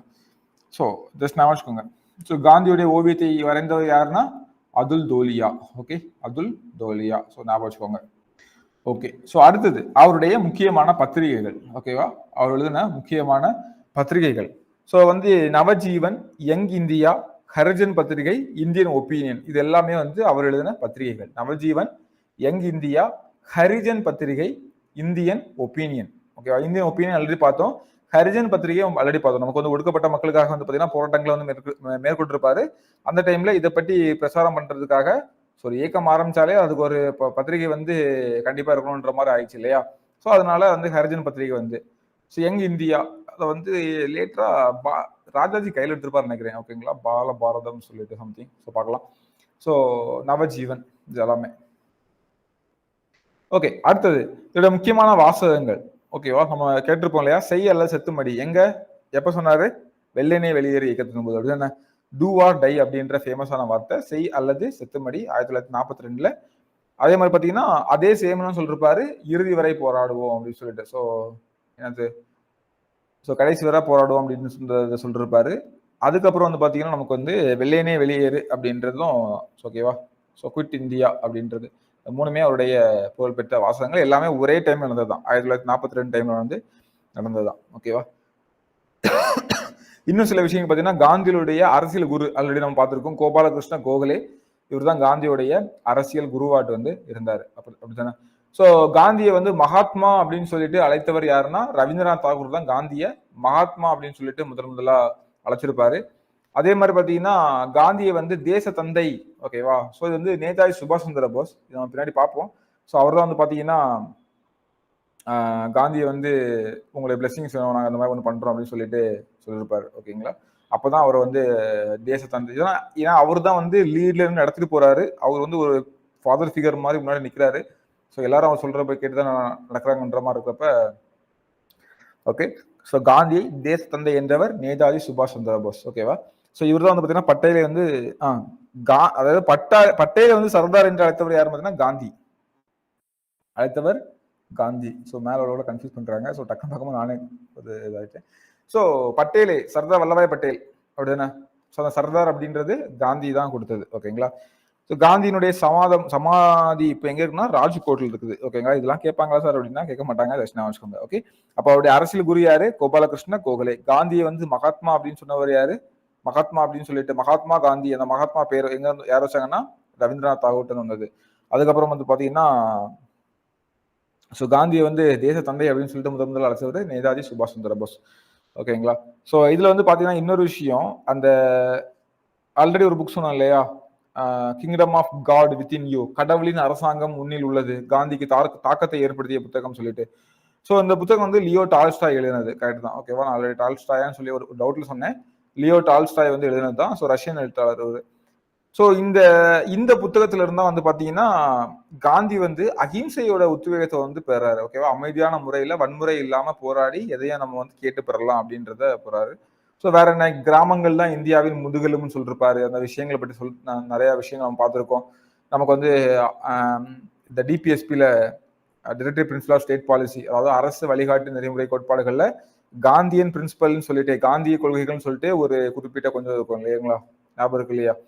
ஸோ அதே மாதிரி அவருடைய இன்னொரு ஃபேமஸான கோட் பார்த்தீங்கன்னா, நான் வந்து ஆங்கிலத்துக்கோ ஆங்கிலேயர்களுக்கோ எதிரானும் கிடையாது. ஓகேவா. நான் இங்கிலீஷ் பீப்புளுக்கோ இங்கிலீஷ் லாங்குவேஜுக்கோ வந்து எதிரானும் கிடையாது, பொய்மைக்கும் மோசடிக்கும் எதிரானவன் அப்படின்ற சொல்லிருப்பாரு. ஓகேவா. இதெல்லாம் அவருடைய முக்கியமான கோட்ஸ். ஸோ இதான் வந்து மொத்தமாக நமக்கு வந்து காந்தியை பற்றியான விஷயங்கள். கிளியரா? ஸோ எல்லாமே வந்து ஃபேக்ட் தான். நான் அதை ரிப்பீட் பண்ண போறது இல்லை. கண்டிப்பாக உங்களுக்கு போர் அடிக்கும். முடிஞ்ச அளவு நான் வந்து ஸ்டோரி ஃபார்மேட்லாம் கொண்டு போயிருக்கேன். ஒரு சின்ன ரிவைஸ் பண்ண மாதிரி உங்களுக்கு வந்து ஃபீல் ஆயிருக்கும் இல்லைங்களா? ஸோ இதை மட்டும் வந்து பார்த்துக்கோங்க. அடுத்து நம்ம வந்து யாரை பார்க்க போறோம்னா ஜவஹர்லால் நேருவை பார்க்க போறோம். ஓகேங்களா? ஸோ இனி உள்ளெல்லாம் குட்டி குட்டியா இருக்கும். அம்பேத்கர் கொஞ்சம் பெருசா இருக்கும். மீதி எல்லாமே வந்து கொஞ்சம் ஃபாஸ்ட்டாக போயிடலாம். அம்பேத்கருக்கு நிறைய ஃபேக்ட்ஸ். ஓகே, முடிஞ்ச அளவு வந்து ஸ்டோரி ஃபார்மேட்ல வந்து கொண்டு போறேன். ஓகேங்களா? ஸோ காந்திய காலம் நம்ம பார்த்தனால காந்தியை மையப்படுத்தி நிறைய போராட்டங்கள்னால நிறைய ஸ்டோரி வந்துருச்சு. இனி உள்ள வந்து ஓப்பனாக சொல்லணும்னா அவ்வளோ ஸ்டோரியை எதிர்பார்க்க முடியாது. முடிஞ்ச அளவு நம்ம வந்து ஒரு ரிவிஷன் பாயிண்ட் ஆஃப் வியூ நம்ம படிச்சு வச்சு இதுதானா அப்படின்ற மாதிரி உங்களுக்கு ஒரு தாட் வர மாதிரி கொண்டு போக பார்க்குறேன். ஓகேவா? அடுத்தது ஜவஹர்லால் நேரு. ஸோ ஜவஹர்லால் நேரு இவருடைய பிறப்பு வந்து பார்த்தீங்கன்னா காலம் தெரியும். ஓகேவா? எப்போ? நவம்பர் 14 அப்படிதானே குழந்தைகள் தினமா வந்து கொண்டாடப்படுது இல்லைங்களா? நவம்பர் 14 என்ன தினம்? சில்ட்ரன்ஸ் டே, குழந்தைகள் தினம். ஸோ அடுத்து வந்து பார்த்தீங்கன்னா அவருடைய இறப்பு வந்து 1964 பிரதமராக இருக்கும்போது இறந்துருப்பாரு. 27/5 மே 27. ஓகே. ஸோ அலகாபாத்ல பிறந்திருப்பாரு. ஆனந்த பவன் அலகாபாத்ல வந்து பிறந்திருப்பாரு. ஸோ எங்க அப்பா தாத்தா காலத்திலே பரம்பரையா பெரிய பணக்காரர்கள். இவங்களுடைய பெற்றோர் வந்து பார்த்தீங்கன்னா மோதிலால் நேரு. நல்லாவே தெரியும் நமக்கு இல்லைங்களா? மோதிலால் நேருன்னு சொன்னா உங்களுக்கு டக்குன்னு என்ன விஷயம் ஆகுது? நேரு அறிக்கை வேற. மோதிலால் நேரும் சியா தாஸும் சேர்ந்து தான் ஸ்வராஜ் பார்ட்டி வந்து ஆரம்பிச்சிருப்பாங்க. ஓகே, அவ்வளோ ஞாபகம் இருந்தாலே நீங்கள் நல்ல ஒரு ஃபார்மில் இருக்கீங்கன்னு அர்த்தம். ஓகேங்களா? ஸோ அடுத்தது அவங்க அம்மா பேர் வந்து பார்த்தீங்கன்னா சொருபராணி. ஓகே, சொருபராணி. அடுத்தது இவருடைய தந்தை வந்து சுயராஜ்ய கட்சியை வந்து நிறுவியவர். நம்ம ஆல்ரெடி சொன்னதுதான். ஓகே, வேற எதுவும் இல்லை. சிறப்பு பெயர்கள்: நவீன இந்தியாவின் சிற்பி. ஓகேவா? Chief architect of modern India. ஓகேவா? இப்போ இருக்கக்கூடிய மாடர்ன் இந்தியாவோட சீஃப் ஆர்கிடெக்ட் அப்படின்றது ரோஜாவின் ராஜா அப்படின்னு சொல்லுவாங்க. அப்புறம் இந்தியாவின் ஆபரணம். ஓகேவா? Jewel of India. எனது ஜுவல் ஆஃப் இந்தியா, இந்தியாவின் ஆபரணம் அப்படின்னு சொல்லிட்டு யார் சொல்லுவாங்கன்னா, ஓகே, நம்ம அவ்வளோ பெரிய உடம்புல ஒரு சின்ன ஒரு ஆபரணம் போட்டோன்னா அப்படி இருக்கும், அது மாதிரிதான். ஓகேவா? ஸோ அடுத்தது நமக்கு வந்து பார்த்தீங்கன்னா இவருடைய வாழ்க்கையை பார்ப்போம். 1912 பாரிஸ்டர் பட்டம் வாங்குறதுக்காக போறாரு. பாரிஸ்டர் பட்டம் வந்து பெற்றுறாரு. ஓகேவா? ஸோ ஃபர்ஸ்ட் வந்து பார்த்தீங்கன்னா 1916 லக்னோ காங்கிரஸ் மாநாட்டில் வந்து பார்த்தீங்கன்னா காந்தியை முதலா வந்து சந்திக்கிறாரு. ஓகே, 1916 வந்து காங்கிரஸ் மாநாடு எங்க நடக்கும்? லக்னோ நடக்கும். எஸ். ஸோ லக்னோவில் தான் வந்து பார்த்தீங்கன்னா லக்னோ பேக்ட் ஞாபகம் இருக்கு இல்லையா? ஓகே, ஸோ 1916 லக்னோவில் தான் வந்து பார்த்தீங்கன்னா ஃபர்ஸ்ட் காந்தியை வந்து சந்திக்கிறாரு. மிதவாதிகளும் தீவிரவாதிகளும் வந்து இணையிற ஒரு இடம் இல்லையா அது? லக்னோ பேக்ட் 1916 அப்படின்றது மிதவாதிகளும் தீவிரவாதிகளும் இணையிற ஒரு இடம். அதே மாதிரி காங்கிரஸும் முஸ்லீம்களுக்கு இடையில லக்னோ பேக்ட் வந்து இருக்கும். இதை வந்து திலக் ஜின்னா பேக்ட்னு கூட சொல்லுவாங்க. ஓகேங்களா? இதுக்கு வந்து பாத்தீங்கன்னா யார் தலைவராக இருந்திருப்பாங்க? அம்பிகா சரண் மஜூம்தர். ஸோ இது வந்து பெண் கிடையாது, ஆண் தான். வேணா நோட் பண்ணிக்கோங்க. ஓகேவா? நாங்கள் நோட் பண்ணல. 1916 லக்னோ மாநாட்டிற்கு அம்பிகா சரண் மஜும்தார் அப்படின்ற ஒருத்தர் தான் தலைமை வச்சிருப்பார். ஓகேங்களா? ஸோ இப்போ வந்து பார்த்தீங்கன்னா அந்த லக்னோ காங்கிரஸ் மாநாட்டில் தான் காந்தியை வந்து முதலா சந்திக்கிறாரு. அப்போ லக்னோ பேக்ட் நடக்கும்போது அவங்க 2 பேரும் மீட் பண்ணிருக்காங்க அப்படின்னு நான் வச்சுக்கோங்க. ஓகேங்களா? ஸோ கமலா கவுல் அப்படின்றவர் வந்து திருமணம் பண்ணிருக்காரு. இது ஒரு கொஸ்டின் கேட்டிருந்தாங்க. நேருடைய குடும்ப பேர் என்னன்னு சொல்லிக்கிட்டு இருந்தாங்க. கவுல் அப்படின்னு சொல்லி கொடுத்தாங்க. ஓகேங்களா? நிறைய பேர் காந்தின்னு சூஸ் பண்ணிருப்பாங்க. அதுக்கப்புறம் எல்லாத்துக்கும் வந்து காந்தி அப்படின்ற பேரை வந்து இன்னைக்கு வரை ஃபாலோ பண்ணிருக்காங்களா? அதே மாதிரி பார்த்தீங்கன்னா 1917 அவங்களுக்கு ஒரு குழந்தை பிறக்குது. ஸோ இவர் வந்து நவம்பர் 14 மாதிரி இந்திரா காந்தி வந்து நவம்பர் 19. ஓகேவா? இந்திரா பிரியதர்ஷினி அவங்க பேர். ஃபியூச்சர்ல இந்திரா காந்தின்னு சொல்லி மாறுது. 1919 இவர் வந்து கிஷான் சபையுடைய துணைத் தலைவராக வர்றாரு. கிஷான் சபைனா விவசாயிகள், கிஷான் உழவர்கள், விவசாயிகள், அதோடைய தலைவராக வர்றாரு. தலைவர்ல துணைத் தலைவராக வர்றாரு. ஓகேங்களா? ஸோ 1919 இருந்து 32 வரை த இண்டிபெண்டன்ட் அப்படின்ற ஒரு செய்தித்தாளையும் நடத்தி வர்றாரு. அப்போ த இண்டிபெண்டன்ட் அப்படின்ற நியூஸ் பேப்பர் வந்து யார் நடத்தினாங்க அப்படின்னு கேட்டீங்கன்னா நேரு தான். ஓகேங்களா? ஸோ த இண்டிபெண்டன்ட் அப்படின்ற செய்தித்தாளை வந்து நடத்தி வர்றாரு. 1920 காந்தி நடத்திய ஒத்துழையாமை இயக்கத்துல வந்து பங்கெடுத்ததுக்காக 1921 ஜெயிலுக்கும் போறாரு. ஓகேவா? ஸோ அந்த டைம்ல வந்து நிறைய பேரை ஜெயில தூக்கி போடுறாங்க. அதுல வந்து ஜெயிலுக்கு போனதுல இவரும் ஒருத்தர். ஓகேங்களா? ஓகே. ஸோ அதுக்கப்புறம் வந்து பார்த்தீங்கன்னா தன்னுடைய வாழ்நாளில் கிட்டத்தட்ட ஒரு 9 வருடங்கள் அவர் வந்து சிறையிலே கழிச்சிருப்பாரு. நீங்க கேள்விப்பட்டிருப்பீங்க. தமிழ் புத்தகத்தெல்லாம் நீங்க ஸ்கூல்ல பார்த்தீங்கன்னா, நேரு இந்திரா காந்திக்கு எழுதிய கடிதம்னு சொல்லிட்டு தனியா ஒரு இது இருக்கும். கேள்விப்பட்டிருப்பேன்னு நினைக்கிறேன். ஓகேங்களா? ஸோ நேரு வந்து இந்திரா காந்திக்கு எழுதிய கடிதங்கள்னு சொல்லிட்டு ஒரு பெரிய லிஸ்ட் இருக்கும். ஸோ அப்போ தன்னுடைய வாழ்நாளில் பெரும்பாலான பகுதியை வந்து அவர் வந்து ஜெயிலில் தான் கழிச்சிருப்பாரு. ஓகேவா? ஸோ அந்த ஜெயிலில் வந்து தன்னுடைய வாழ்நாளில் பெரும்பகுதியை வந்து கழிச்சனால அதிகமான கடிதங்கள்ல ஜெயிலில் உட்கார்ந்து தன்னுடைய மகளான இந்திரா பிரியதர்ஷினிக்கு வந்து எழுதியிருப்பாங்க. ஓகேங்களா? ஸோ அது ஒரு முக்கியமான விஷயம். அவருடைய கடிதங்கள் வந்து இன்னைக்களவும் தனியாக புக்காக வந்து போட்டிருக்காங்க. ஆஃப்டர் கெட்டிங் சர்வீஸ் நீங்க ஃப்ரீயா இருந்தீங்கன்னா அந்த புத்தகத்துல வந்து கண்டிப்பா வந்து படிச்சு பாருங்க. கண்டிப்பா படிச்சு பார்க்கக்கூடிய ஏதாவது நீங்க புத்தகம் படிக்கிற இன்ட்ரெஸ்ட் உள்ளவங்க அப்படின்னா, எனக்கு சில புத்தகங்கள் சொல்லுங்க சார் அப்படின்னு கேட்டீங்கன்னா, சர்வீஸ் வாங்கினதுக்கு அப்புறம் இந்த புத்தகங்கள்லாம் படிங்க அப்படின்னு சொல்லிட்டு நான் சொல்லுவேன். ஓகேங்களா? ஸோ பாஸ் பண்ணதுக்கு அப்புறமா இப்போ நம்ம வந்து இவரு இத்தனை வருஷ காலம் ஜெயிலில் இருந்தாரு அப்படின்ற மட்டும் நான் வச்சுப்போம். ஓகே. ஸோ அதுக்கப்புறம் வந்து பார்த்தீங்கன்னா நேரு வந்து இதுக்கப்புறம் வந்து தான் உலக வரலாற்றின் சாட்சிகள், அவரோட சுயசரிதை, இந்தியாவின் கண்டுபிடிப்பு அப்படின்ற நூல் எல்லாமே எழுதியிருக்காரு. ஓகேங்க. பின்னாடி வரும், இல்லை நம்ம வந்து பார்க்கலாம். ஓகேங்களா? ஸோ காந்தியுடைய ஒத்துழையாமை இயக்கத்துல வந்து பங்கேற்று சிறை போறாரு. 1923 இந்திய தேசிய இயக்கத்தினுடைய பொதுச் செயலாளர் ஆகிறாரு. 1929 அதுக்கப்புறமா ஸோ அப்போ உங்க ஹிஸ்டரி ஞாபகம் இருக்கு இல்லையா? 23 எங்கேயாவது நேரு அவ்வளவா ஃபேமஸான ஏதாவது வரமாட்டாரு. 29 லாகூர் காங்கிரஸ் மாநாட்டுக்கு வந்து தலைமை தாங்கியிருப்பாரு. அங்கதான் பூர்ண ஸ்வராஜ்யம் அப்படின்ற தீர்மானத்தை வந்து கொண்டு வந்திருப்பாரு. ஸோ நான் அந்த 1929 விஷயத்த சொல்லும் போது உங்களுக்கு இன்னும் ஒரு சுவாரஸ்யமான விஷயத்த வந்து சொல்லியிருப்பேன். ஞாபகம் இருக்குங்களா? ஸோ இப்போ உங்கள்ட்ட ஒரு கொஸ்டின் கேட்கிறேன். அப்படியே 1928வது மாநாட்டுக்கு வந்து யார் தலைமை தாங்கியிருப்பாங்க? 1928வது இதுக்கு வந்து கல்கத்தால நடந்திருக்கும். மோதிலால் நேரு வந்து தலைமை தாங்கியிருப்பாரு இல்லைங்களா? 1920 வந்து 29 லாகூர் காங்கிரஸ்க்கு வந்து ஜவஹர்லால் நேரு தலைமை தாங்கியிருப்பாரு. ஓகேவா? ஸோ 1928 காங்கிரஸ் மாநாட்டுக்கு மோதிலால் நேரு வந்து தலைமை தாங்கியிருப்பாரு இல்லைங்களா? ஞாபகம் இருக்குல்ல? இதை வந்து மென்ஷன் பண்ணி கிளாஸ் சொல்லியிருப்பேன். தயவு செய்து கிளாஸ் பார்க்காதவங்க பாருங்க. ஸோ பூர்ண ஸ்வராஜ்யம் அப்படின்ற தீர்மானத்தை வந்து கொண்டு வராங்க. ஸோ அந்த பூர்ண ஸ்வராஜ்யத்துல வந்து என்னெல்லாம் பண்றாங்க? அந்த பூர்ண ஸ்வராஜ்யத்தை வந்து அந்த டேயை வந்து செலிப்ரேட் பண்ண விதமா என்னென்ன விஷயங்கள்லாம் பண்றாங்க ஞாபகம் இருக்குங்களா? ஆமா. ஸோ லாகூர் காங்கிரஸ் மாநாட்டில் வந்து பார்த்தீங்கன்னா இந்தியா வந்து முழுமையான சுதந்திரம் அடைவது, அதாவது பூரண சுயராஜ்யம் அப்படின்ற ஒரு கான்செப்டை கொண்டு வந்துட்டு 1929 டிசம்பர் 31 லாகூர்ல மூவர்ண கொடியை வந்து ஏற்றுறாங்க. எப்போ? டிசம்பர் 31 ஏத்துறாங்க. அதுக்கப்புறமா ஜனவரி 26 வந்து பாத்தீங்கன்னா, அதாவது 1930 ஜனவரி 26 வந்து பாத்தீங்கன்னா நமக்கு வந்து ராவி நதிக்கரையில கொடியேற்றிட்டு இதுதான் நம்ம வந்து ஒவ்வொரு நாளும் சுதந்திரம் அடைந்த நாளா கொண்டாடணும் அப்படின்னு சொல்லுவாங்க. அதனாலதான் இன்னைக்கு நமக்கு வந்து ஆக்சுவலா சுதந்திரம் அடைந்த நாள் வந்து ஆகஸ்ட் 15. ஆனா நம்ம வந்து ஏன் இந்த ஜனவரி 26 குடியரசு தின நாளா கொண்டாடுறோம் அப்படின்னு இருக்கு இல்லையா? ஸோ அது காரணம் வந்து இதுதான். ஓகேங்களா? ஸோ அதுக்கான காரணம் வந்து நமக்கு இதுதான். ஓகேவா? ஸோ இங்கதான் இங்குலாப் ஜிந்தாபாத் அப்படின்ற கோஷங்கள்லாம் எழுப்பப்படும். ஓகே.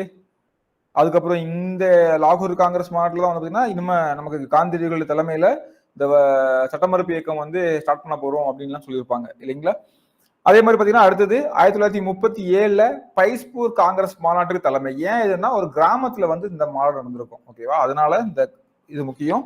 பைஸ்பூர் 1937 பைஸ்பூர்ல நடந்த காங்கிரஸ் மாநாட்டுக்கு வந்து தலைமை வைத்திருப்பாரு. அதே சேம் டைம் வந்து பாத்தீங்கன்னா 1936 லக்னோல தான் நடந்திருக்கும். அந்த லக்னோ மாநாட்டுக்கு வந்து பாத்தீங்கன்னா ஜவஹர்லால் நேரு தான் வந்து தலைமை தாங்கியிருப்பாரு. ஓகேவா? அதை நான் வச்சுக்கோங்க. ஸோ இந்த கேப்ல வந்து அது கூட பக்கத்துல 36 அவர் தான், 37 அவர் தான். ஸோ இந்த பைஸ்பூர்ல வந்து இன்னும் ஒரு விஷயம் முக்கியம் அப்படின்னு பாத்தீங்கன்னா அமைப்பு சபைக்காக, ஓகேவா, அதாவது கான்ஸ்டிடியூஷன் அசம்பிளி வந்து உருவாக்கணும் அப்படின்றதுக்காக ஒரு விஷயம் வந்து இங்கதான் பேசப்பட்டுச்சு. ஓகேவா? ஸோ அதுவும் வந்து நமக்கு முக்கியமானது. ஓகே. ஸோ அப்போ வந்து 1940 காந்தியடிகள் தனிநபர் சத்தியாகிரகம் வந்து ஆரம்பிக்கிறாங்க. அவர் சொல்றதுக்காக வெயிட் பண்ணிட்டு இருக்காங்க. 40 ஆரம்பிச்சப்ப ஃபர்ஸ்ட் அந்த தனிநபர் சத்தியாகிரகத்துல கைதானது யாரு ஞாபகம் இருக்குங்களா? ஆச்சாரிய வினோபாவே. ஸோ 2வது கைது பண்ணப்படுறாரு ஒருத்தர். அவர் தான் வந்து பாத்தீங்கன்னா நம்ம நேரு. ஸோ 2வது இதுல வந்து தனிநபர் சத்தியாகிரகத்துல வந்து கைது பண்ணப்படுறாரு. ஸோ முதல்ல வந்து யாரு? ஆச்சாரியா வினோபாவே. ஓகேவா? தன்னுடைய சுயசரிதைக்கு வந்து என்ன பேர் விடுறாரு பார்த்தீங்கன்னா ஆட்டோபயோகிராஃபி அப்படின்னு தலைப்பிலேயே வந்து எழுதுறாரு. ஓகேவா? ஸோ அந்த ஆட்டோபயோகிராஃபி எழுதியது நேரு அப்படின்றதுலேயே வந்து எழுதுறாரு. அதுக்கப்புறம் வந்து பாத்தீங்கன்னா நமக்கு வந்து இதுக்கு வந்து இன்னொரு பேர் இருக்குது, டுவார்ட்ஸ் ஃப்ரீடம் அப்படின்றது. இப்படி போட்டுக்கோங்க, அல்லதுன்னு போட்டுக்கோங்க. அண்ட் ஆட்டோபயோகிராஃபி அப்படின்ற பேர்ல அவர் எழுதினது டுவார்ட்ஸ் ஃப்ரீடம் அப்படின்ற பேரும் வந்து இதுக்கு இருக்குது. ஓகேங்களா. 1947 ஆகஸ்ட் 15 அன்னைக்கு இந்தியா வந்து சுதந்திரம் அடையுது. அப்போ அவர் என்ன சொல்றாருன்னா, இது வந்து விதியோடு சுதந்திரம் அடைந்த போது இந்தியா பாகிஸ்தான் வந்து பிரிவினை அடையுது இல்லையா. சுதந்திரம் அடையும் போது நேரு ஒரு கமெண்ட்ரி சொல்றாரு. அவரோட சொல்ல என்னன்னா, இந்தியா பாகிஸ்தான் பிரிஞ்சது நிறைய பேருக்கு பிடிக்கல, வேற வழியில தான் நம்ம வந்து ஓகே சொல்ல வேண்டியதா ஆயிடுச்சு. ஓகேவா. ஸோ பிரிஞ்சனால இன்னைக்கு வரை நிறைய பிரச்சனைகள் போயிட்டு இருக்கு இல்லையா. இன்னைக்கு டில் டுடே டேட்ல என்ன நடந்ததும் தெரியும். ஸோ நம்ம பற்றி தனியா பேசுவோம். விதியோட செய்து கொண்ட ஒப்பந்தம் அப்படின்ற மாதிரி. ஸோ வேற வழி இல்லை அப்படின்றத அந்த ஒரு வார்த்தையில வந்து தெரிவிக்கிறாரு. ஓகேவா. விதியோடு செய்து கொண்ட ஒப்பந்தம் அப்படின்னு சொல்றாரு. ஓகே. ஸோ அதுக்கப்புறம் வந்து பாத்தீங்கன்னா நமக்கு வந்து இந்தியா சுதந்திரம் அடைந்து வந்து உலகம் உறங்கும் போது இந்தியா விழித்து கொண்டது அப்படின்னு சொல்லியிருப்பாரு. ஓகேங்களா. பேசிக்காக ஒரு நல்ல எழுத்தாளர். ஓகே. ஸோ அதுக்கப்புறம் வேற பாத்தீங்கன்னா நம்ம வந்து இந்தியாவுடைய முதல் பிரதமரா வந்து சுதந்திர இந்தியாவுடைய முதல் பிரதமரா வந்து மவுண்ட் பேட்டன் பிரபுவால பதவி பிரமாணம் செய்து வைக்கப்பட்டாரு. சுதந்திர இந்தியாவின் முதல் பிரதமர் நேரு இல்லையா. 64 வரை அவர் தான் இருப்பாரு. அவர் இறந்ததுக்கு அப்புறம் தான் அடுத்த ஆள் வருவாங்க, லால் பகதூர் சாஸ்திரி எடுத்து வருவாரு.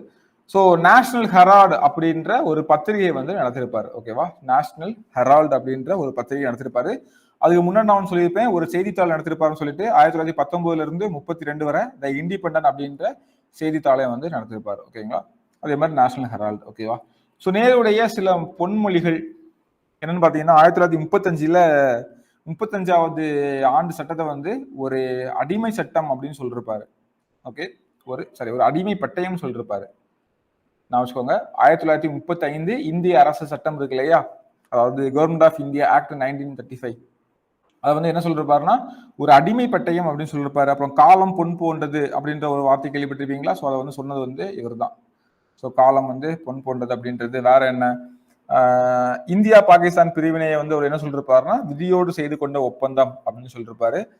ஸோ காந்தி இறந்தப்ப வந்து ஒரு வேர்ட் சொல்லிட்டு இருப்பாருன்னா, நம் வாழ்வில் ஒளி மறைந்து எங்கும் இருள் சூழ்ந்து விட்டது அப்படின்னு சொல்லிருப்பாரு. நம்மளோட வாழ்க்கையில ஒளி வந்து மறைஞ்சிருச்சு, எங்கும் இருள் சூழ்ந்து விட்டது அப்படின்னு சொல்லிருப்பாரு. அதே மாதிரி சுதந்திர இந்தியா என்ன சொன்னாரு, எல்லாரும் உலக மக்கள் அனைவரும் தூங்கி கொண்டிருக்கும் போது இந்தியா விழித்துக் கொண்டது அப்படின்றது. ஸோ வேற்றுமையில் ஒற்றுமை அப்படின்ற வார்த்தையை உறுத்தது அவர் தான். ஸோ இந்தியாவுடைய ஸ்பெஷலே தான் இல்லையா, யூனிட்டி இன் டைவர்சிட்டி, வேற்றுமையில் ஒற்றுமை தான் இந்தியாவோட ஸ்பெஷலே அப்படின்றது. ஸோ அந்த ஒரு வார்த்தையை உதிர்த்ததும் அவரே. ஓகேவா. ஸோ இதெல்லாம் இவருடைய பொன்மொழிகள் அப்படின்றது. இவருடைய படைப்புகள் சில உலக வரலாற்றின் பார்வை, இல்லைன்னா உலக வரலாற்றின் காட்சிகள் 1934. அதுக்கப்புறம் வந்து பாத்தீங்கன்னா த யூனிட்டி ஆஃப் இந்தியா. ஓகேவா. த யூனிட்டி ஆஃப் இந்தியா அப்படின்னு சொல்லிட்டு 1941 டிஸ்கவரி ஆஃப் இந்தியா இந்த புத்தகம் வந்து பாத்தீங்கன்னா 1946 வந்து எழுதியிருப்பாரு. ஓகேங்களா. இந்தியாவின் கண்டுபிடிப்பு அப்படின்றது சொல்லியிருக்கோம். ஸோ இதெல்லாம் வந்து பாத்தீங்கன்னா அவருடைய படைப்புகள். ஸோ இவ்வளவுதான் நமக்கு வந்து பாத்தீங்கன்னா நேருவை பற்றியானது. டிஸ்கவரி ஆஃப் இந்தியா இந்தியா கண்டுபிடிப்பு. ஸோ மேக்ஸிமம் டிஸ்கவரி ஆஃப் இந்தியானே கொடுத்துருப்பாங்க, அதை பார்த்து நீங்க வந்து பண்ணிக்கோங்க. ஓகேங்களா. ஸோ அவ்வளவுதான். ஸோ அப்போ முக்கியமானது வந்து பாத்தீங்கன்னா நமக்கு வந்து எக்ஸ்ட்ரா நீங்க இதுல படிக்காம இவ்வளவு நம்ம பார்க்காம இருந்ததுன்னா உங்களுக்கு வந்து என்ன புதுசா இருந்திருக்கும். பைஸ்பூர் நான் சொல்லியிருப்பேன் 1937 பைஸ்பூர்ல ஒரு கிராமத்துல நடந்த மாநாடு. அதுக்கு வந்து நேரு தான், ஜவஹர்லால் நேரு தலைமை தாங்கியிருப்பார் அப்படின்னு நான் சொன்னேன் இல்லையா. அது ஒண்ணு. அது பாதி பேருக்கு புதுசா இருந்திருக்கலாம். அப்புறம் இந்த பொன்மொழிகள் எல்லாம் நான் வச்சுக்கோங்க. ஓகேவா. 1935 சட்டத்தை வந்து ஒரு அடிமை பட்டயம் சொல்றாரு. இந்தியா பாகிஸ்தான் பிரிவினையை வந்து என்ன சொல்றாருன்னா விதியோடு செய்து கொண்ட ஒப்பந்தம் சொல்றாரு. அப்புறம் சுதந்திரத்தின் போது வந்து ஒரு கமல் விடுறாரு, உலக மக்கள் எல்லாம் தூங்கிட்டு இருக்கும் போது இந்தியா வீழ்ச்சி கொண்டது சொல்றாரு, காலம் பொன் போன்றது, வேற்றுமையில் ஒற்றுமை. அதுக்கப்புறம் நம்ம காந்தி இறந்த போது நம்ம வாழ்க்கையில் ஒளி மறைந்து எங்கும் இருள் சூழ்ந்து கொண்டதுன்னு சொல்றாரு. இதெல்லாம் வந்து பாத்தீங்கன்னா அவர் உதிர்த்தவைகள். வேற இது என்ன புதுசாட்டு 1919 கிஷான் சபையினுடைய துணைத் தலைவராக இருப்பாரு. ஓகேவா. கிஷான் சபையுடைய துணைத் தலைவரா வந்து ஆயிருப்பாரு. ஸோ அது ஒண்ணு. அவ்வளவுதான். மீதி எல்லாமே நமக்கு வந்து ஆல்ரெடி நம்ம ஸ்டோரியில வந்து பார்த்ததான் இல்லையா. அந்த அவருடைய குடும்ப பேர் கவுல் அப்படின்ற நான் வச்சுக்கோங்க. அது வேற வந்து கேட்டு சொன்னாங்க. ஓகே.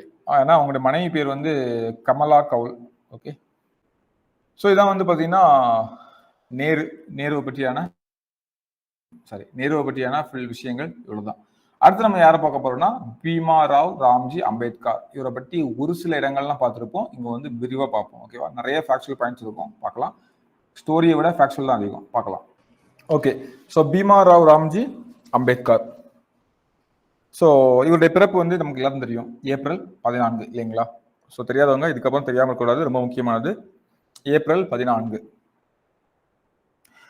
இறந்து வந்து பார்த்தீங்கன்னா நாட் ஸோ இம்பார்ட்டன்ட். பிறப்பு மட்டும் நான் வச்சுக்கோங்க. 1891 பிறக்கிறாரு. எங்கன்னா அம்பாவதி, ரத்னகிரி மாவட்டம் அம்பாவதி அப்படின்ற ஊர்ல மகாராஷ்டிராவில் வந்து பிறக்கிறார். ஓகேவா? ஸோ மகாராஷ்டிரா நமக்கு தெரியும். ஸோ அம்பாவதி, ரத்னகிரி மாவட்டம். ஸோ இவருடைய பெற்றோர் வந்து பார்த்தீங்கன்னா ராம்ஜி சக்பால், பீமா பாய். ஓகே, ராம்ஜி சக்பால் அண்ட் பீமா பாய். அவருடைய அப்பா வந்து ஒரு ராணுவ பள்ளியில் ஆசிரியர் இருக்கிறாரு. அவருடைய ஆசிரியரோட பேர் தான் வந்து பார்த்தீங்கன்னா மகாதேவ் அம்பேத்கர் அப்படின்றது அவருடைய ஆசிரியர் பேரு. அதுல இருந்து அந்த அம்பேத்கர் எடுத்து சேர்த்துப்பாரு, பீமாராவ் ராம்ஜி அம்பேத்கர் அப்படின்னு சொல்லிட்டு. ஆக்சுவலா பீம்ராவ். ஓகேவா? ஸோ அம்பேத்கர் அப்படின்ற அழைக்கப்பட்டார். பள்ளி கல்வி வந்து சதாராவில் உள்ள இடத்துல தன்னுடைய பள்ளி கல்வி வந்து முடிக்கிறாரு. 1904 அவருடைய குடும்பம் வந்து மும்பைக்கு குடிபெயர்ந்து வராங்க. ஓகே, ரத்னகிரி மாவட்டத்துல இருந்து எங்க வராங்க? மும்பைக்கு குடிபெயர்ந்து வராங்க. ஸோ மும்பை குடிபெயர்ந்து வந்ததுக்கு அப்புறமா அங்க எல்பின்ஸ்டன் உயர்நிலை பள்ளியில சேர்றாரு. எல்பின்ஸ்டன் உயர்நிலை பள்ளியில வந்து படிக்கிறாரு. 1907 தன்னுடைய பள்ளி படிப்பை முடிக்கிறாரு. அதுக்கப்புறம் பரோடா மன்னர், அவர் பேர் வந்து சயாஜி ராவ். ஓகே, அந்த டைம்ல பரோடாவோட மன்னரா யார் இருக்காங்கன்னா சயாஜி ராவ் இருக்காரு. அவருடைய உதவியுடன் கூட மும்பை பல்கலைக்கழகத்துல படித்து இளங்கலை பட்டம் வாங்குறாரு. ஸோ வந்து எங்கன்னு பாத்தீங்கன்னா மும்பை பல்கலைக்கழகம். ஓகே, ஸோ மும்பை பல்கலைக்கழகத்துல வந்து படிச்சு இளங்கலை பட்டம் வாங்குறாரு. இதுக்கு ரொம்ப ஹெல்ப் பண்ண யாருன்னா சயாஜி ராவ். ஸோ சயாஜி ராவ் வந்து பாத்தீங்கன்னா நமக்கு வந்து பரோடாவுடைய மன்னரா அந்த டைம்ல இருந்தவர். ஸோ அவருடைய உதவியோடு கூட படிக்கிறாரு. ஓகேங்களா? ஸோ இவருடைய ஆரம்ப காலம். அதுக்கப்புறம் வந்து பாத்தீங்கன்னா உயர்கல்வி பெறதுக்கு அமெரிக்கா போறாரு. அமெரிக்கால போயிட்டு உயர்கல்வி பெறதுக்காக கொலம்பியா பல்கலைக்கழகத்துல வந்து பொருளாதாரம், அரசியல், தத்துவம், சமூகவியல் எல்லாம் படிக்கிறாரு. உயர்கல்வி பெறுவதற்காக அமெரிக்கா போன முதல் இந்தியரும் இவர் தான் அப்படின்னு சொல்றாங்க. ஓகேங்களா? ஓகே, இனிமேதான் விஷயமே. அப்படியே ஃபுல் அண்ட் ஃபுல்லா ஃபேக்ட்டுங்க. அதுவும் ஸ்டோரி ஃபேக்ட் கிடையாது, பியூர் ஃபேக்ட். இப்போ பாப்பீங்க நீங்க, என்ன சார் பியூர் ஃபேக்ட் வித்தியாசமா இருக்கு அப்படின்னு சொல்லிட்டு. ஸோ 1915 வந்து பாத்தீங்கன்னா பண்டை கால இந்திய வணிகம் அப்படின்ற ஒரு ஆய்வுக்காக முதுகலை பட்டம் வந்து பெறாரு. ஓகேங்களா? என்ன பண்டை கால இந்திய வணிகம் அப்படின்னு சொல்லிட்டு ஒரு ஆய்வுக்காக. இந்த புத்தகங்கள்லாம் ஐ திங்க் இப்போ புக்கார்டு இருக்குது, வாய்ப்பு இருந்தா படிங்க. ஓகே, 1920 அடுத்தது. ஸோ இது வந்து 15. 1920 வந்து பாத்தீங்கன்னா நமக்கு பொருளாதார படிப்புக்காக லண்டன் போறாரு. ஓகேவா? அதுக்கு முன்னாடி ஆல்ரெடி அமெரிக்கால போயிட்டு கொலம்பியால நிறைய விஷயங்கள் வந்து படிச்சிருப்பாரு. இவன் பொருளாதார படிப்புக்காக வந்து எங்க போறாரு? லண்டன் போறாரு. ஓகேங்களா? ஸோ 1921 முதுநிலை பட்டமும் வந்து வாங்குறாரு. முதுநிலை அறிவியல் பட்டம் வாங்குறாரு. 1923 ரூபாய் பற்றிய பிரச்சனை அப்படின்ற ஒரு ஆய்வு கட்டுரை எழுதுறாரு. அந்த ஆய்வு கட்டுரைக்காக அவருக்கு வந்து டாக்டரேட், முனைவர் பட்டமும் வந்து கிடைக்குது. அதே வருஷம் வந்து பாத்தீங்கன்னா பாரிஸ்டர் பட்டமும் கிடைக்குது. ஓகேவா? ஸோ எல்லாம் இயர் வைஸா கொடுத்துட்டேன். இங்க பாருங்க, இங்க 2 விஷயம் இருக்கு. ஒன்று வந்து பண்டைய கால இந்திய வணிகம் அப்படின்ற ஆய்வுக்காக முதுநிலை பட்டமும், இது வந்து 1915. அடுத்தது 1923 ரூபாய் பற்றிய பிரச்சனை அப்படின்னு சொல்லிட்டு ஒரு ஆய்வு கட்டுரை. ஸோ இந்த ஆய்வு கட்டுரை வந்து பாத்தீங்கன்னா ரூபாய் பற்றிய பிரச்சனை அப்படின்ற ஆய்வு கட்டுரை வந்து நமக்கு வந்து முனைவர் பட்டம் வாங்குறாரு 1923. ஓகேங்களா? இது சேம் இயர்ல வந்து பாரிஸ்டர் பட்டம் வந்து வாங்குறாரு. ஓகேவா?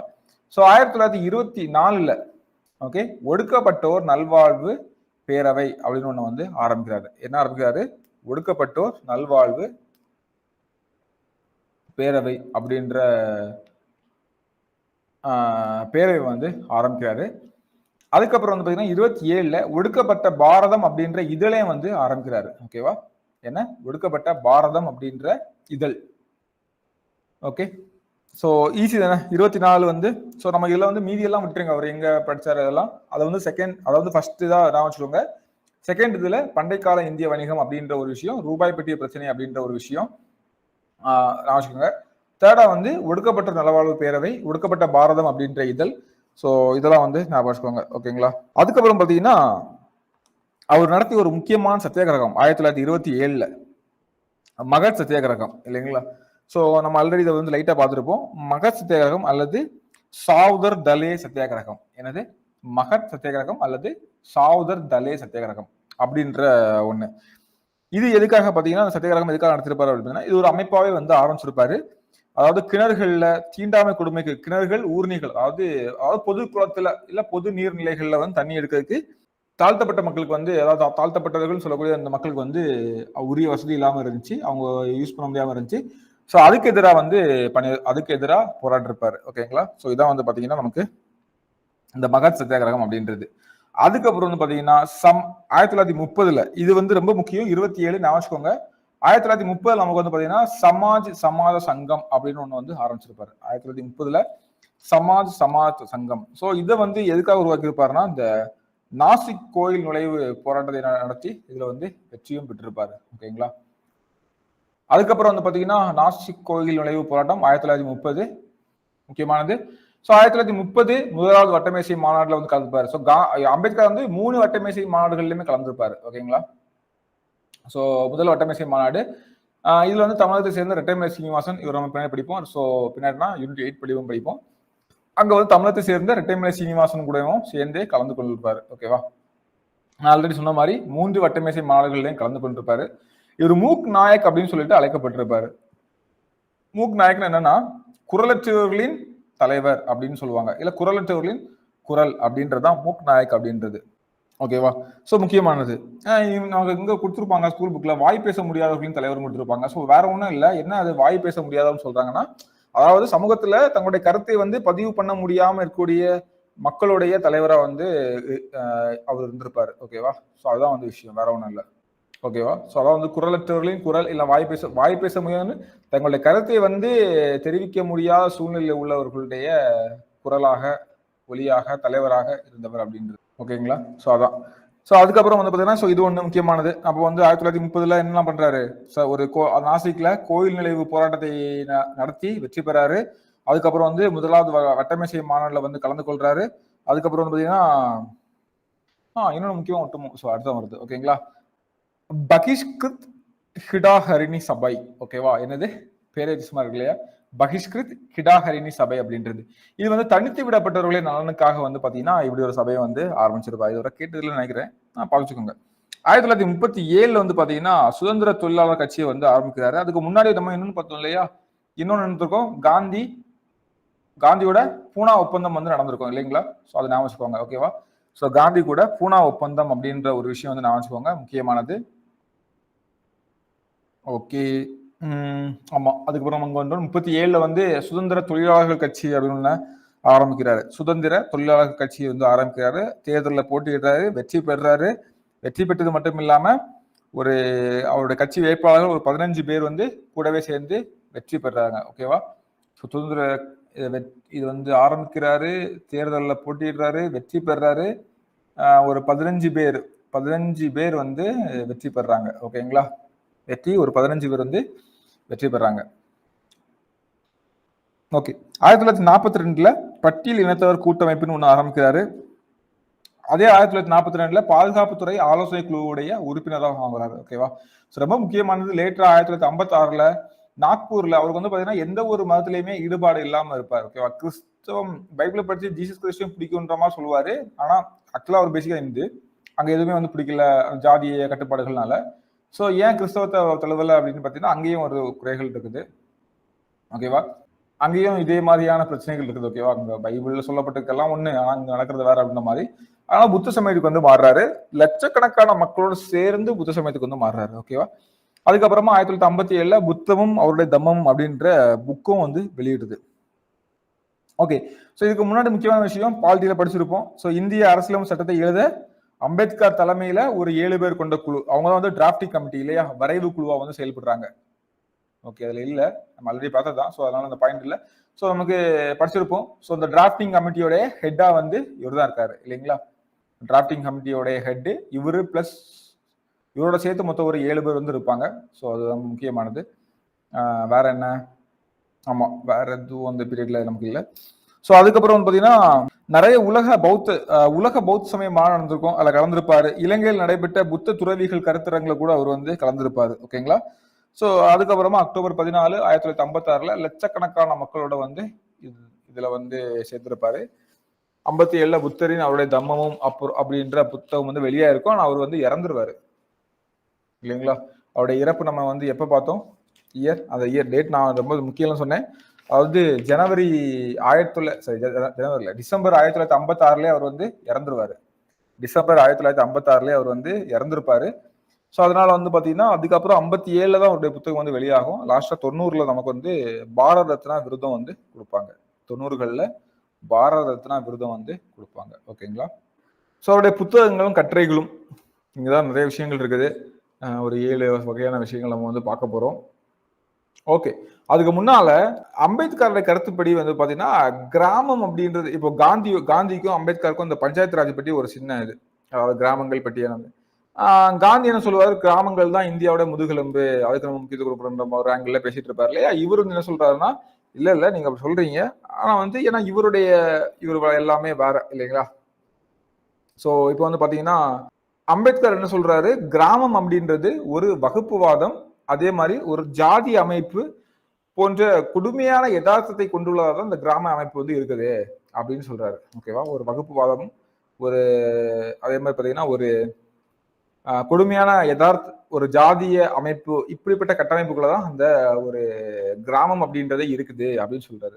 இதனால சிறுபான்மையினர் இல்லைன்னா தாழ்த்தப்பட்டவர்கள் எப்படியோ ஏதோ ஒரு ஆங்கிள் சிறுபான்மையினா இருக்கிறவங்க வந்து பாத்தீங்கன்னா ஒடுக்கப்படக்கூடிய நிலையில வந்து இருக்குது. ஓகேவா, அதனால சிறப்பான உள்ளாட்சி அரசாங்கம் ஏற்படுத்துறது மூலமா மக்கள் அதிகாரம் செலுத்த முடியும் அப்படின்னு சொல்லிட்டு நாட்டு மக்கள் உணர்ந்தறியும் வகையில காந்தி வந்து நிறைய சமூக அரசியல் இதை வந்து முன்னெடுக்கிறாரு. ஓகேங்களா, அம்பேத்கருடைய பார்வை வந்து பாத்தீங்கன்னா டோட்டலா வந்து எப்படி இருக்குன்னா, கிராமங்கள்ல தான் அந்த ஜாதிய கொடுமைகள், வன்முறைகள், ஜாதிய வகுப்புவாதம் எல்லாமே அங்கதான் இருக்குது, அங்கதான் கலந்து வருது, சிறுபான்மையினர் புறக்கணிக்க அப்படின்ற ஆங்கிள் அவரு பேசிட்டு இருக்காரு. காந்தியுடைய வாதம் வந்து எப்படி இருக்கு பாத்தீங்கன்னா, இல்ல ஒரு சிறப்பான உள்ளாட்சி அரசாங்கம் மூலமா தான் மக்கள் அதிகாரம் செலுத்த முடியும், எல்லா மக்களும் பவர்ல இருக்க முடியும் இல்லைங்களா. சோ எங்கேயோ ஒரு பிரதமர் இருந்து மொத்தத்தையும் ஆள்றது எப்படி, இல்ல வந்து ஒரு 10 லட்சம் மக்களுக்கு ஒரு எம்பி இருந்து இது பண்றது எப்படி, அதே இது ஒரு ஊர்ல ஒரு தலைவர், ஸோ அந்த கிராமங்களுக்கான விஷயங்கள் அப்படின்ற மாதிரி இருக்கும் இல்லையா. ஸோ அப்போ அதுதான் ஒரு கரெக்டான சமூக அரசியல் முன்னெடுப்புகளை வந்து கொள்ள முடியும் அப்படின்றத இவர் வந்து சொல்றாரு. ஓகேங்களா, ஸோ அம்பேத்கரோட கருத்து என்ன, கிராமங்கள்ன்றது அறியாமை, வகுப்புவாதம் இதோடைய இருப்பிடம். ஓகேவா அப்படின்னு சொல்றாரு. ஸோ இந்த ஒரு சின்ன இது இருக்கும். அதனாலதான் அம்பேத்கர் தான் உருவாக்கிய நமக்கு வந்து பஞ்சாயத்து ராஜ் சட்டம் வந்து லேட்டா தான் வரும் இல்லையா. நமக்கு வந்து கான்ஸ்டியூஷன்ல படிச்சோம் இல்லையா, நான் அப்பவே இந்த விஷயத்த சொல்லிருப்பேன் நினைக்கிறேன், அம்பேத்கர் ஏன் அதுக்கு முக்கியத்துவம் கொடுக்கல அப்படின்னு சொல்லிட்டு. அதனாலதான் அம்பேத்கர் பஞ்சாயத்து ராஜ் அப்படின்ற ஒரு விஷயத்த அரசமைப்புல எங்கேயுமே சொல்லிருக்க மாட்டாரு. ஓகேவா, அதுக்கப்புறம் லேட்டரா வந்து பாத்தீங்கன்னா ஆனா வந்து பாத்தீங்கன்னா இத வந்து மாநிலங்கள் உருவாக்குறதுக்கான வழிவகைகள் வேணா பண்ணிக்கலாம் அப்படின்ற மாதிரியான ஒரு கான்செப்ட் வந்து நமக்கு இருக்கும். ஓகேங்களா, வேணா பண்ணிக்கலாம் அப்படின்றத உருவாக்குறதுக்கான கான்செப்ட் வந்து எங்க இருக்கும், டிபிஎஸ்பில வந்து சொல்லியிருப்பாங்க. ஓகேவா, ஸோ அதை நம்ம வந்து என்னன்னு சொல்லுவோம், காந்தியன் இதுன்னு சொல்லுவோம் இல்லைங்களா. ஸோ காந்தியோடைய பிரின்சிபல் அப்படின்னு சொல்லுவோம். ஸோ அதை பற்றி சொல்லியிருப்பாரு. ஆனா அதுக்கான தனி ஒரு இதெல்லாம் இருக்காது. லேட்டரா நமக்கு வந்து 73rd 74th அமெண்ட்மெண்ட் மூலமா நம்ம வந்து சேர்த்திருப்போம் இல்லைங்களா. ஸோ இப்படி ஒரு விஷயம் இருக்கும். ஃபைன். அப்போ அதனாலதான் அவர் வந்து இவங்களுடைய ஒப்பீனியனால தான் பஞ்சாயத்து ராஜ் அப்படின்ற ஒரு விஷயம் வந்து நமக்கு ப்ராப்பரா இல்லைன்னா அப்பவே கூட நமக்கு ரிவிஷன் பண்ணிருப்பாங்க. ஸோ லேட்டரா வந்து கூட இன்னும் நல்லதுதான். அதுக்கான நிறைய கமிட்டிகள்லாம் போட்டு நிறைய ஆராய்ஞ்சு அறிஞ்சு அதுக்கான ரிசர்ச் பண்ணி ஓகேவா அது வந்து கூட நல்லதான். ஸோ ஃபைன், எப்படி இருந்தாலும் ஓகே தான்.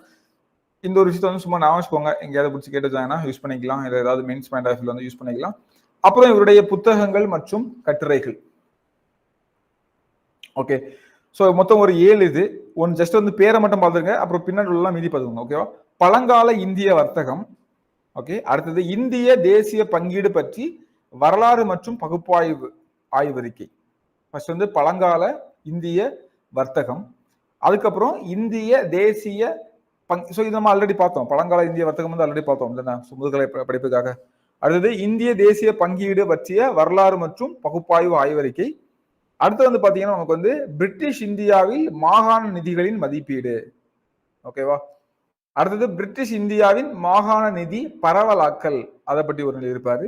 ரூபாயின் பிரச்சனைகள் ஆல்ரெடி பார்த்தோம், அதுக்காக டாக்டர் பட்டம் முனைவர் பட்டம் கிடைச்சிருக்கோம் 23 இந்தியாவில் குறைந்த நில உடைமை மற்றும் தீர்வுகள் 1918. ஓகேங்களா, அடுத்து வந்து இந்தியாவில் ஜாதிகள். ஓகே, இந்த புத்தகம் வந்து பாத்தீங்கன்னா அரிய இந்திய புத்தகம் அப்படின்ற பேர்ல பின்னாடி வந்து தொகுக்கப்பட்டிருக்கும். இந்தியாவில் ஜாதிகள் அப்படின்னு சொல்லிட்டு 1919 இது ஒரு ஆராய்ச்சி கட்டுரைகள். இவருடைய புத்தகங்கள் மற்றும் ஆராய்ச்சி கட்டுரைகள்ல உள்ள விஷயங்கள். ஓகேங்களா? இந்த பழங்கால இந்திய வர்த்தகம் வந்து பாத்தீங்கன்னா 1915 கொலம்பியா பல்கலைக்கழகத்துல முதுகலை பட்ட படிப்பிற்காக சமர்ப்பிக்கப்பட்ட ஒரு ஆய்வு கட்டுரை. ஓகேவா? ஸோ அதான் வந்து பாத்தீங்கன்னா இந்த பழங்கால இந்திய வர்த்தகம் அப்படின்றது. அடுத்து வந்து பாத்தீங்கன்னா இந்தியாவின் தேசிய பங்கீடு பற்றி வரலாறு மற்றும் பகுப்பாய்வு. ஸோ செகண்ட் சொல்லிட்டு இருக்கேன். இந்தியாவின் தேசிய பங்கீடு பற்றி வரலாறு மற்றும் பகுப்பாய்வு ஆய்வறிக்கை. இதுவும் முனைவர் பட்டத்துக்காக சமர்ப்பிக்கப்பட்ட ஒரு ஆய்வறிக்கை. ஸோ அதுக்கப்புறம் வந்து பாத்தீங்கன்னா 3வது பிரிட்டிஷ் இந்தியாவில் மாகாண நிதிகளின் மதிப்பீடு அப்படின்றது. பிரிட்டிஷ் இந்தியாவில் மாகாண நிதிகளின் மதிப்பீடு. ஸோ அதாவது மாகாண ஏகாதிபத்தியத்துடைய இந்த நிதி பரவலாக்கம் எப்படி இருக்குன்னு சொல்லிட்டு ஒரு ஆய்வுக்காக பண்ணது. ஓகேங்களா?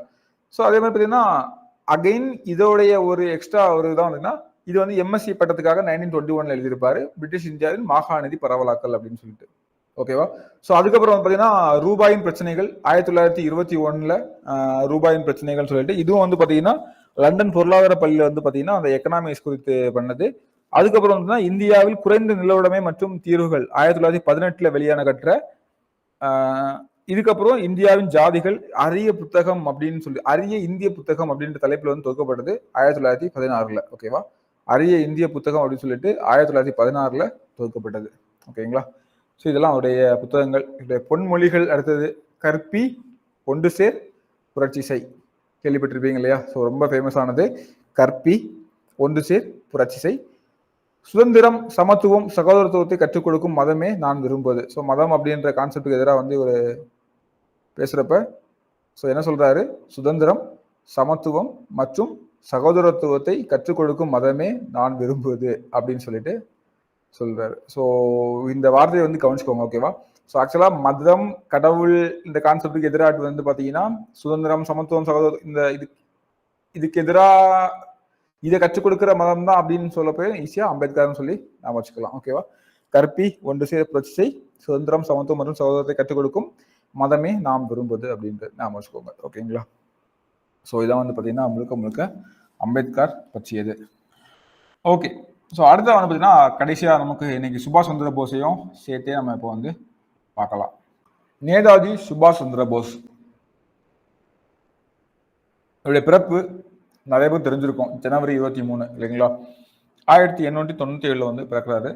இறந்ததா சொல்லப்படுற ஒரு டேட்டு 18/8/1945 ஆகஸ்ட் 18 அவர் இறந்திருப்பாரு. அந்த விமான விபத்துல இறந்திருப்பாரு அப்படின்னு சொல்லி நம்பப்படுகிறது. அவருடைய கடைசி நாட்கள் நமக்கு யாருக்குமே தெரிய வரல. எந்த இடத்துல பிறந்தவர் ஒரிசா. ஓகேவா? ஒரிசா. ஸோ இந்த 4 மட்டும் பார்ப்போம். இந்த 4 மட்டும் கம்பேர் பண்ணி படிக்க ஞாபகம் வச்சுக்கோங்க, முக்கியமானது. ஸோ பெற்றோர் வந்து பார்த்தீங்கன்னா ஜாகிநாத் போஸ், பிரபாவதி தேவி. இதெல்லாம் ரொம்ப முக்கியம் இல்லை. சிறப்பு பெயர் வந்து பார்த்தீங்கன்னா நேதாஜி.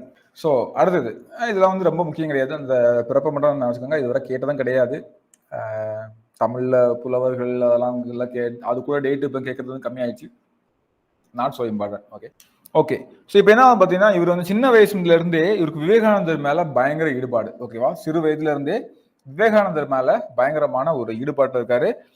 அதனால 1920 வந்து பாத்தீங்கன்னா அதுக்கப்புறமா பொதுப்பணி நிர்வாக தேர்வு. ஸோ ரொம்ப முக்கியமானது ICS exam, Indian civil service இருக்கு இல்லையா? ஸோ ஐசிஎஸ் எக்ஸாம் வந்து வெற்றி பெறாரு. 1921 ஆண்டு இந்திய தேசிய காங்கிரஸ்ல வந்து சேர்றாரு. ஜவஹர்லால் நேருடன் சேர்ந்து பணியாற்றுறாரு. 1921 காங்கிரஸ்ல வந்து சேர்ந்து ஜவஹர்லால் நேரு கூட வந்து சேர்ந்து பணியாற்றுறாரு. ஸோ ஜவஹர்லால் நேரு நிறைய பேரை இணைத்த ஒரு முக்கியமான புள்ளியா இருந்திருப்பாரு. ஓகேங்களா? இளைஞர்களுக்கும் பொதுமக்களுக்கும் தேசிய உணர்வு பெற ஒரு முக்கியமான காரணமா இருந்தார் அப்படின்னா அது வந்து மிகையாகாது. ஸோ ரொம்ப முக்கியமான ஒரு பர்சன். 1924 அவசர சட்டம் கொண்டு வராங்க. அது மூலமா பிரிட்டிஷ் அரசு வந்து இவரை பிடிச்சி கொல்கத்தா மத்திய சிறையில வந்து அடைக்கிறாங்க. அப்புறம் வந்து இவருடைய வாழ்க்கையில வந்து பாத்தீங்கன்னா அங்கங்கேயா மறைஞ்சிருந்து சின்ன சின்ன பேக்ல இருந்து நிறைய விஷயங்கள் பண்ணிருப்பாரு. ரொம்ப முக்கியமானது 39 நமக்கு வந்து பாத்தீங்கன்னா ஹரிபுரா காங்கிரஸ் மாநாட்டுல தலைவராக இருந்திருப்பாரு. 39 திரிபுரா மாநாட்டுக்கு வந்து தலைவராக இருந்திருப்பாரு இல்லைங்களா? ஸோ இந்த ரெண்டு வந்து முக்கியமானது. 38, 39 ரெண்டும் முக்கியமானது. ஸோ திரிபுரா காங்கிரஸ் மாநாட்டுல வந்து தலைவராக இருந்திருப்பாரு இல்லைங்களா? அதுக்கப்புறம் பாத்தீங்கன்னா 1939 காங்கிரஸுடைய எல்லா பொறுப்புல இருந்தும் வெளியே வந்திருப்பாரு. 39 காந்தியுடைய ஆதரவாளரான பட்டாபி சித்தராமையா இருப்பாரு. ஸோ அவரை எதிர்த்து தான் விண்மணி வந்திருப்பாரு. ஓகே. ஸோ 39ல அப்புறம் வெளியே வந்திருப்பாரு. காங்கிரஸ்ல இருந்து முழுவதுமா தன்னை விடுவிச்சுட்டு ஃபவார்ட் பிளாக் அப்படின்ற ஒரு கட்சியை வந்து ஆரம்பிச்சிருப்பாரு. ஓகேவா? என்ன ஆரம்பிச்சிருப்பாரு? ஃபவார்ட் பிளாக் அப்படின்ற கட்சியை வந்து ஆரம்பிச்சிருப்பாரு. ஆப்கானியர் போல் வேடம் அடைந்து இந்தியாவிலிருந்து தப்பி ஜெர்மனிக்கு போய் ஹிட்லர்கிட்ட போய் உதவி கேட்டிருப்பாரு. ஓகேவா? ஹிட்லர் எல்லாம் அவங்களுக்கு எதிராக இருப்பாங்க. ஸோ ஹிட்லர்கிட்ட போய் நமக்கு அவர் வந்து ஹெல்ப் கேட்டிருப்பாரு. எதுக்கு? இந்திய சுதந்திரத்துக்கு. ஓகேவா? சோ பல நாடுகளுக்கு சுற்றுப்பயணம் போறாரு. இந்தியா மீது அந்த நாடுகளுக்கு வந்து ஒரு அனுதாபத்தை கிரியேட் பண்றாரு. ஓகேவா? இந்தியாவுக்கு சப்போர்ட் பண்ணுங்க அப்படின்ற மாதிரி. அப்புறம் வந்து சிறிது காலம் வீட்டு சிறையில எல்லாம் வைக்கப்படுறாரு. இப்படிலாம் போயிட்டு இருக்கு. ஹிட்லரை சந்திக்கிறாரு. 1942ல பர்மாவுக்கு போறாரு. அங்க வந்து ஜப்பானியர்களால பர்மா வந்து ஆக்கிரமிப்பட்டிருக்கு. ஓகேவா? சோ பர்மா வந்து பாத்தீங்கன்னா ஜப்பானுடைய கண்ட்ரோல்ல இருக்குது. இப்போ ஜப்பானிய அரசோட கூட்டு சேர்ந்து சுபாஷ் சந்திர போஸ் இந்தியர்களுக்காக இந்திய ராணுவத்தை ஒண்ணு அமைக்கிறாரு. ஓகேவா? ஏன் அப்படி கூட்டு செய்யறாரு?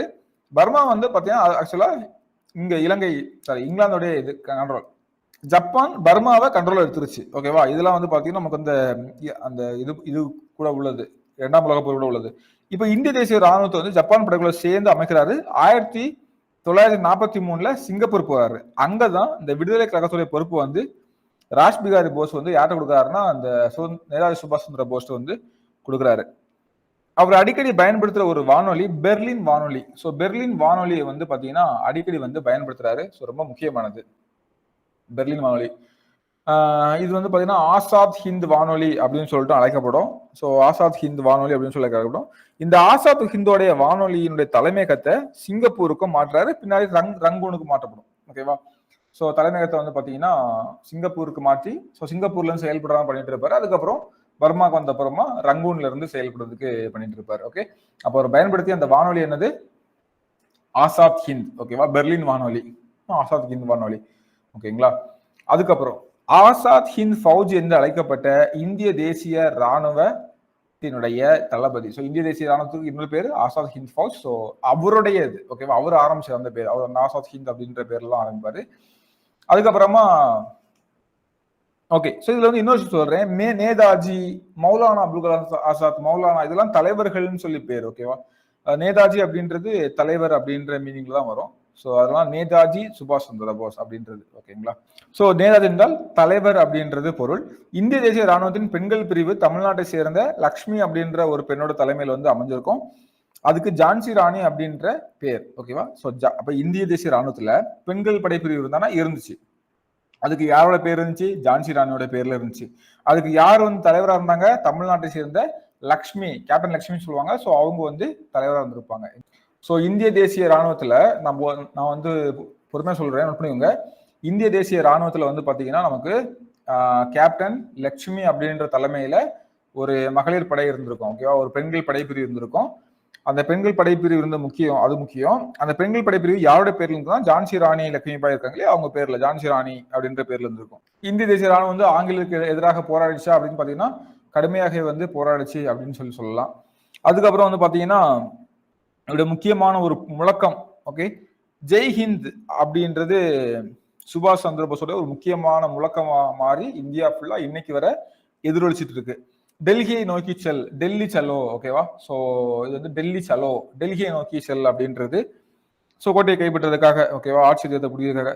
2ஆம் உலக போர்ல வந்து 1945ல ஜப்பான் வந்து சரணடையுது. இதுல நிறைய இந்திய தேசிய ராணுவ வீரர்களும் கைது செய்யப்படுறாங்க. ஏன்னா அவங்க கூட சேர்ந்து என்ன பண்றாங்க? ஸோ நேதாஜி வந்து பேங்காக்ல இருந்து டோக்கியோக்கு தப்பி செல்றாரு. அப்படி டோக்கியோ போற வழியில அவர் இறந்ததா நம்பப்படுகிறது. 1922ல வந்து பாத்தீங்கன்னா ஸோ பேங்காக்ல இருந்து டோக்கியோ போகும்போது இறந்ததா சொல்லப்படுது. 1992ல பாரத ரத்னா கொடுக்குறாங்க. அம்பேத்கருக்கு 90ல வந்து பாரத ரத்னா வந்து கொடுக்குறாங்க. ஓகேவா? ஸோ இவருடைய படைப்புகள் வந்து பாத்தீங்கன்னா இந்திய போராட்டம், ஒரு இந்திய சன்னியாசி அப்படின்றது, அதுக்கப்புறம் வந்து பாத்தீங்கன்னா தேசத்தின் யோசனைகள், அதுக்கப்புறம் எமிலி செங்கலுக்கு கடிதங்கள் அப்படின்றது. ஓகேங்களா? ஸோ இவரை பற்றி இன்னும் சில விஷயங்கள் நான் உங்களுக்கு வந்து சொல்றேன். ரொம்ப ரொம்ப ரொம்ப ஒரு முக்கியமான பர்சன். ஓகேங்களா?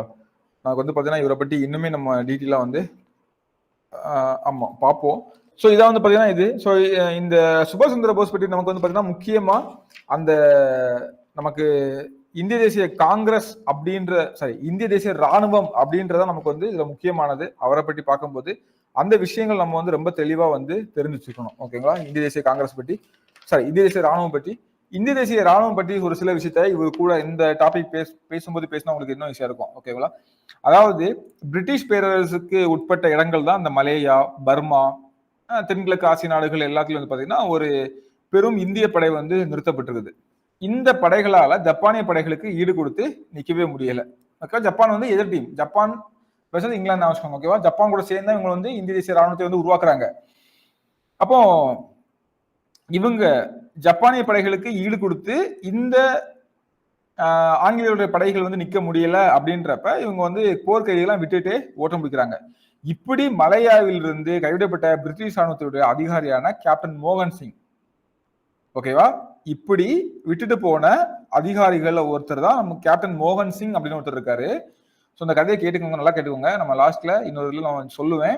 இப்போ இவங்க கூட சேர்த்து பார்த்துக்கோங்க. ஒரு ஒரு இடத்துல வந்து நான் வந்து கனெக்ட் பண்றேன் எங்கன்னு சொல்லி பார்க்கலாம். மோகன் சிங் அப்படின்ற ஒரு தலைமையில வந்து விடப்படுறாங்க. இப்போ ஜப்பான்கிட்ட சிங்கப்பூர் வந்து வீழ்ந்துருச்சு. அதுல நிறைய போர்க்கைதிகள் வந்து உருவாகுறாங்க.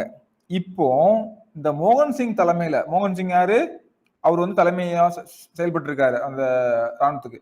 இப்ப இந்த மோகன் சிங் தலைமையில இன்னும் அதிகமா இந்த சிங்கப்பூர் வந்து மாட்டிச்சு இல்லையா, சோ அங்கேயும் விடப்பட்ட இந்த ராணுவ வீரர்கள் எல்லாமே மோகன் சிங் தலைமையில சேர்றாங்க. கிட்டத்தட்ட ஒரு 45,000 பேர் அப்படின்ற அளவுக்கு வந்து சேர்றாங்க. ஓகேவா? சோ இத வச்சு இந்திய தேசிய ராணுவம் அப்படின்னு சொல்லிட்டு ஒன்ன உருவாக்கி மோகன் சிங் வந்து பலப்படுத்துறாரு. ஓகேவா? சோ 1943 ஜூலை 2 சுபாஷ் சந்திர போஸ் வந்து சிங்கப்பூருக்கு போறாரு. சிங்கப்பூருக்கு போயிட்டு அங்கிருந்து டோக்கியோவுக்கு போய் பிரதமர் டோஜோவை வந்து சந்திக்கிறாரு. ஓகேங்களா? சோ என்ன பண்றாரு, 1943 ஜூலை 2 சுபாஷ் சந்திர போஸ் வந்து சிங்கப்பூர் போறாரு. அங்கிருந்து டோக்கியோ போய் பிரதமர் டோஜோ, ஜப்பான் பிரதமர் டோஜோ வந்து சந்திக்கிறாரு. சோ அப்ப அவர் என்ன சொன்னாரு, இந்தியாவை ஆக்கிரமிக்க எண்ணங்கள்லாம் எங்களுக்கு இல்ல. இந்தியாவில ஏன் இங்கிலாந்து இருக்காங்க, ஆனாலும் அதை ஆக்கிரமிக்கக்கூடிய எண்ணங்கள் வந்து எங்களுக்கு இல்ல அப்படின்னு சொல்லிட்டு அவர் சொல்றாரு. அங்க இருந்து சிங்கப்பூருக்கு திரும்புறாரு. அங்க வந்து பாத்தீங்கன்னா ஒரு தற்காலிகமாட்டு ஒரு அரசையும் நேதாஜி சுபாஷ் சந்திர போஸ் வந்து பில்ட் பண்ணுவாரு. ஓகேவா? தற்காலிகமான ஒரு அரசை. ஓகேவா? சோ அரசுனா வேற ஒண்ணும் இல்ல, இதை இவங்க பாத்துக்கோங்க அப்படின்ற மாதிரி அந்த அவங்களுடைய டீமை வந்து செட் பண்றாரு. ஓகே. சோ இப்போ வந்து இந்திய தேசிய ராணுவத்துக்கு இது வந்து இவர் வந்து தலைமை ஏற்கிறாரு. தலைமையேற்கும் வந்து பாத்தீங்கன்னா பெண்களுக்காக ஒரு படைப்பிரிவு உண்டாக்குறாரு அப்படி நான் சொன்னேன்.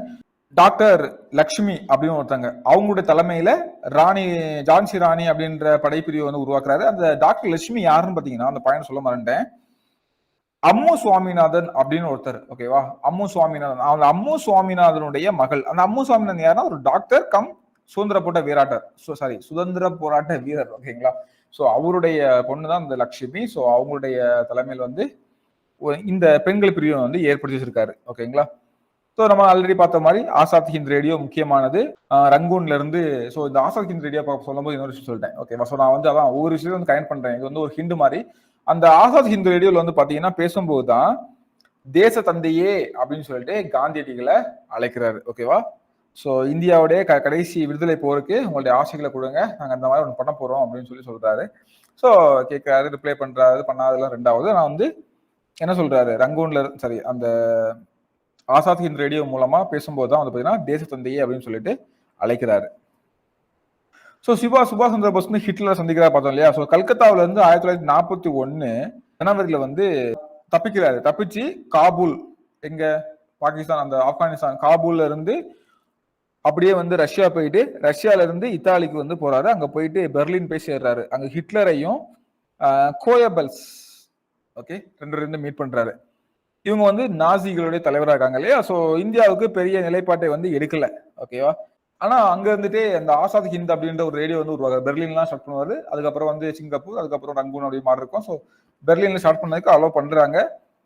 போர்ல வந்து பாத்தீங்கன்னா ஜெர்மனிக்கு ஒரு பெரிய பின்னடைவு வருது. போர் போஸ் வந்து 1943 ஜூலைல சிங்கப்பூருக்கும் வந்துடுறாரு. ஓகேங்களா? இப்ப இந்த இந்திய தேசிய ராணுவம் சொல்லும் போது இந்த இந்திய தேசிய ராணுவம் சம்பந்தமா நடந்த ஒரு 3 கிளர்ச்சிகள் மட்டும் சொல்றேன். ஜஸ்ட் அதை வந்து நான் வச்சுக்கோங்க. ஓகேங்களா? சோ அதுல வந்து பாத்தீங்கன்னா 1945 நவம்பர் 21 இந்திய தேசிய ராணுவ வீரர்களுக்கு ஆதரவா கல்கத்தால வந்து கிளர்ச்சி பண்றாங்க. ஓகேங்களா? இது வந்து என்ன நடக்கும்னா, இஸ்லாமிய கல்லூரி மாணவர்கள் எல்லாம் சேர்ந்து முஸ்லீம் லீக், காங்கிரஸ், சிவப்பு கொடி போனோட ஏந்திட்டு வந்து டல்கோசி சதகத்தை நோக்கி ஊர்வலமா வர்றாங்க. அங்க ஒரு இது நடக்கும். ஸோ ஒன்னும் இல்ல, இந்திய தேசிய ராணுவ வீரர்களுக்கு ஆதரவா ஒரு நடக்கும். இதே மாதிரி பிப்ரவரி 1946 தேசிய ராணுவ அதிகாரி ரஷீத் அலிக்கு விதிக்கப்பட்ட 7 ஆண்டுகள் வந்து ஒரு தண்டனை கொடுத்திருப்பாங்க, சிறை தண்டனை. அதை எதிர்த்து ஒரு கிளர்ச்சி நடக்கும். அதே மாதிரி பாத்தீங்கன்னா பம்பாய் கப்பற்படையில HIMS தால்வார், ஓகேவா, அந்த பம்பாய் கப்பற்படையில ஒரு கிளர்ச்சி. ஸோ இதெல்லாம் வந்து பாத்தீங்கன்னா இது சம்பந்தப்பட்ட ஒரு 3 கிளர்ச்சிகள் வந்து நடந்திருக்கும், ஓகேவா. ஸோ இது எல்லாமே வந்து பாத்தீங்கன்னா இது கூட சம்பந்தப்பட்ட ஒரு விஷயம். ஸோ நம்ம இந்திய தேசிய ராணுவம் அப்படின்னு சொல்லும் போது இவருடைய பங்கு வந்து இன்றியமையாது, மிக அளப்பரியது. நிறைய விஷயங்கள் பண்ணிருப்பாரு. லாஸ்ட்ல வந்து பாத்தீங்கன்னா இவர் வந்து பேங்காக்ல இருந்து டோக்கியோ போகும்போது இறந்துட்டாரு அப்படின்னு சொல்லிட்டு நம்பப்படுது, ஓகேங்களா. ஸோ இதுதான். ஸோ இன்னைக்கு இதுவரை போதும் அப்படின்னு நான் நினைக்கிறேன். இதுக்கப்புறம் உள்ளது வந்து பாத்தீங்கன்னா நமக்கு வந்து என்னெல்லாம் இருக்குன்னா பகத்சிங் முக்கியமானது. அதுக்கப்புறம் வந்துட்டுனா மௌலானா அபுல் கலாம் ஆசாத். ஸோ பகத்சிங் படி கொஞ்சம் விரிவாகவே பார்க்கணும் நம்ம. ஏன்னா வந்து புரட்சிகர தேசம் நம்ம பின்னாடி பார்ப்போம். இருந்தாலும் அந்த கதையை உங்களுக்கு சொல்லும் போது இன்னும் ஈஸியா இருக்கும், ஓகேவா. இவரும் முக்கியமானவர் மௌலானா அபுல் கலாம் ஆசாத். ஸோ ஒரு 4-5 பாயிண்ட் முக்கியம், அவரை மட்டும் கொடுத்துருப்பேன். இதுல வந்து எக்ஸ்ட்ரா நீங்க டீப்பா போகவே வேணாம். இதுல கொடுத்துருக்க பாயிண்ட் மட்டும் போதுமானது. இதுக்கப்புறம் உள்ளதெல்லாம் நமக்கு வந்து தமிழ் ஆட்கள் தான், ஓகேவா. ஸோ தமிழ் ஆட்கள் நம்ம சொல்லும் போது பெரிய பிரச்சனை இல்லை, ஈஸியா நம்ம வந்து தமிழ் ஆட்களை வந்து ஞாபகம் வச்சுக்கலாம். ஆல்ரெடி நிறைய தெரிஞ்சதா இருக்கும். இதுக்கப்புறமா தமிழ் ஆட்கள் முடிஞ்சதுக்கு அப்புறமா கொஞ்சம் எக்ஸ்ட்ரா நாட் சோ இம்பார்ட்டன்ட் அப்படின்றதுக்கூடிய ரவீந்திரநாத் தாகூர், கோபாலகிருஷ்ண கோகலே, இவங்கெல்லாம் ஆல்ரெடி பார்த்தவங்க. ஆனால் ஒரு கம்பைல்டா முக்கியமானவங்களால கொடுத்துருப்பேன், ஓகேங்களா. ஸோ இந்த 4 மட்டும் பாருங்க. நாளைக்கு மீதி உள்ள பார்க்கலாம். அப்போ உங்களுக்கு இன்னும் ஒரு புரிதல் கிடைக்கும். ஸோ வேற டவுட் இருந்தா கண்டிப்பா வந்து கேட்கறதுக்கு மறக்காதீங்க. ஸோ மீதி நம்ம வந்து நெக்ஸ்ட் கிளாஸ்ல பார்க்கலாம். So thank you.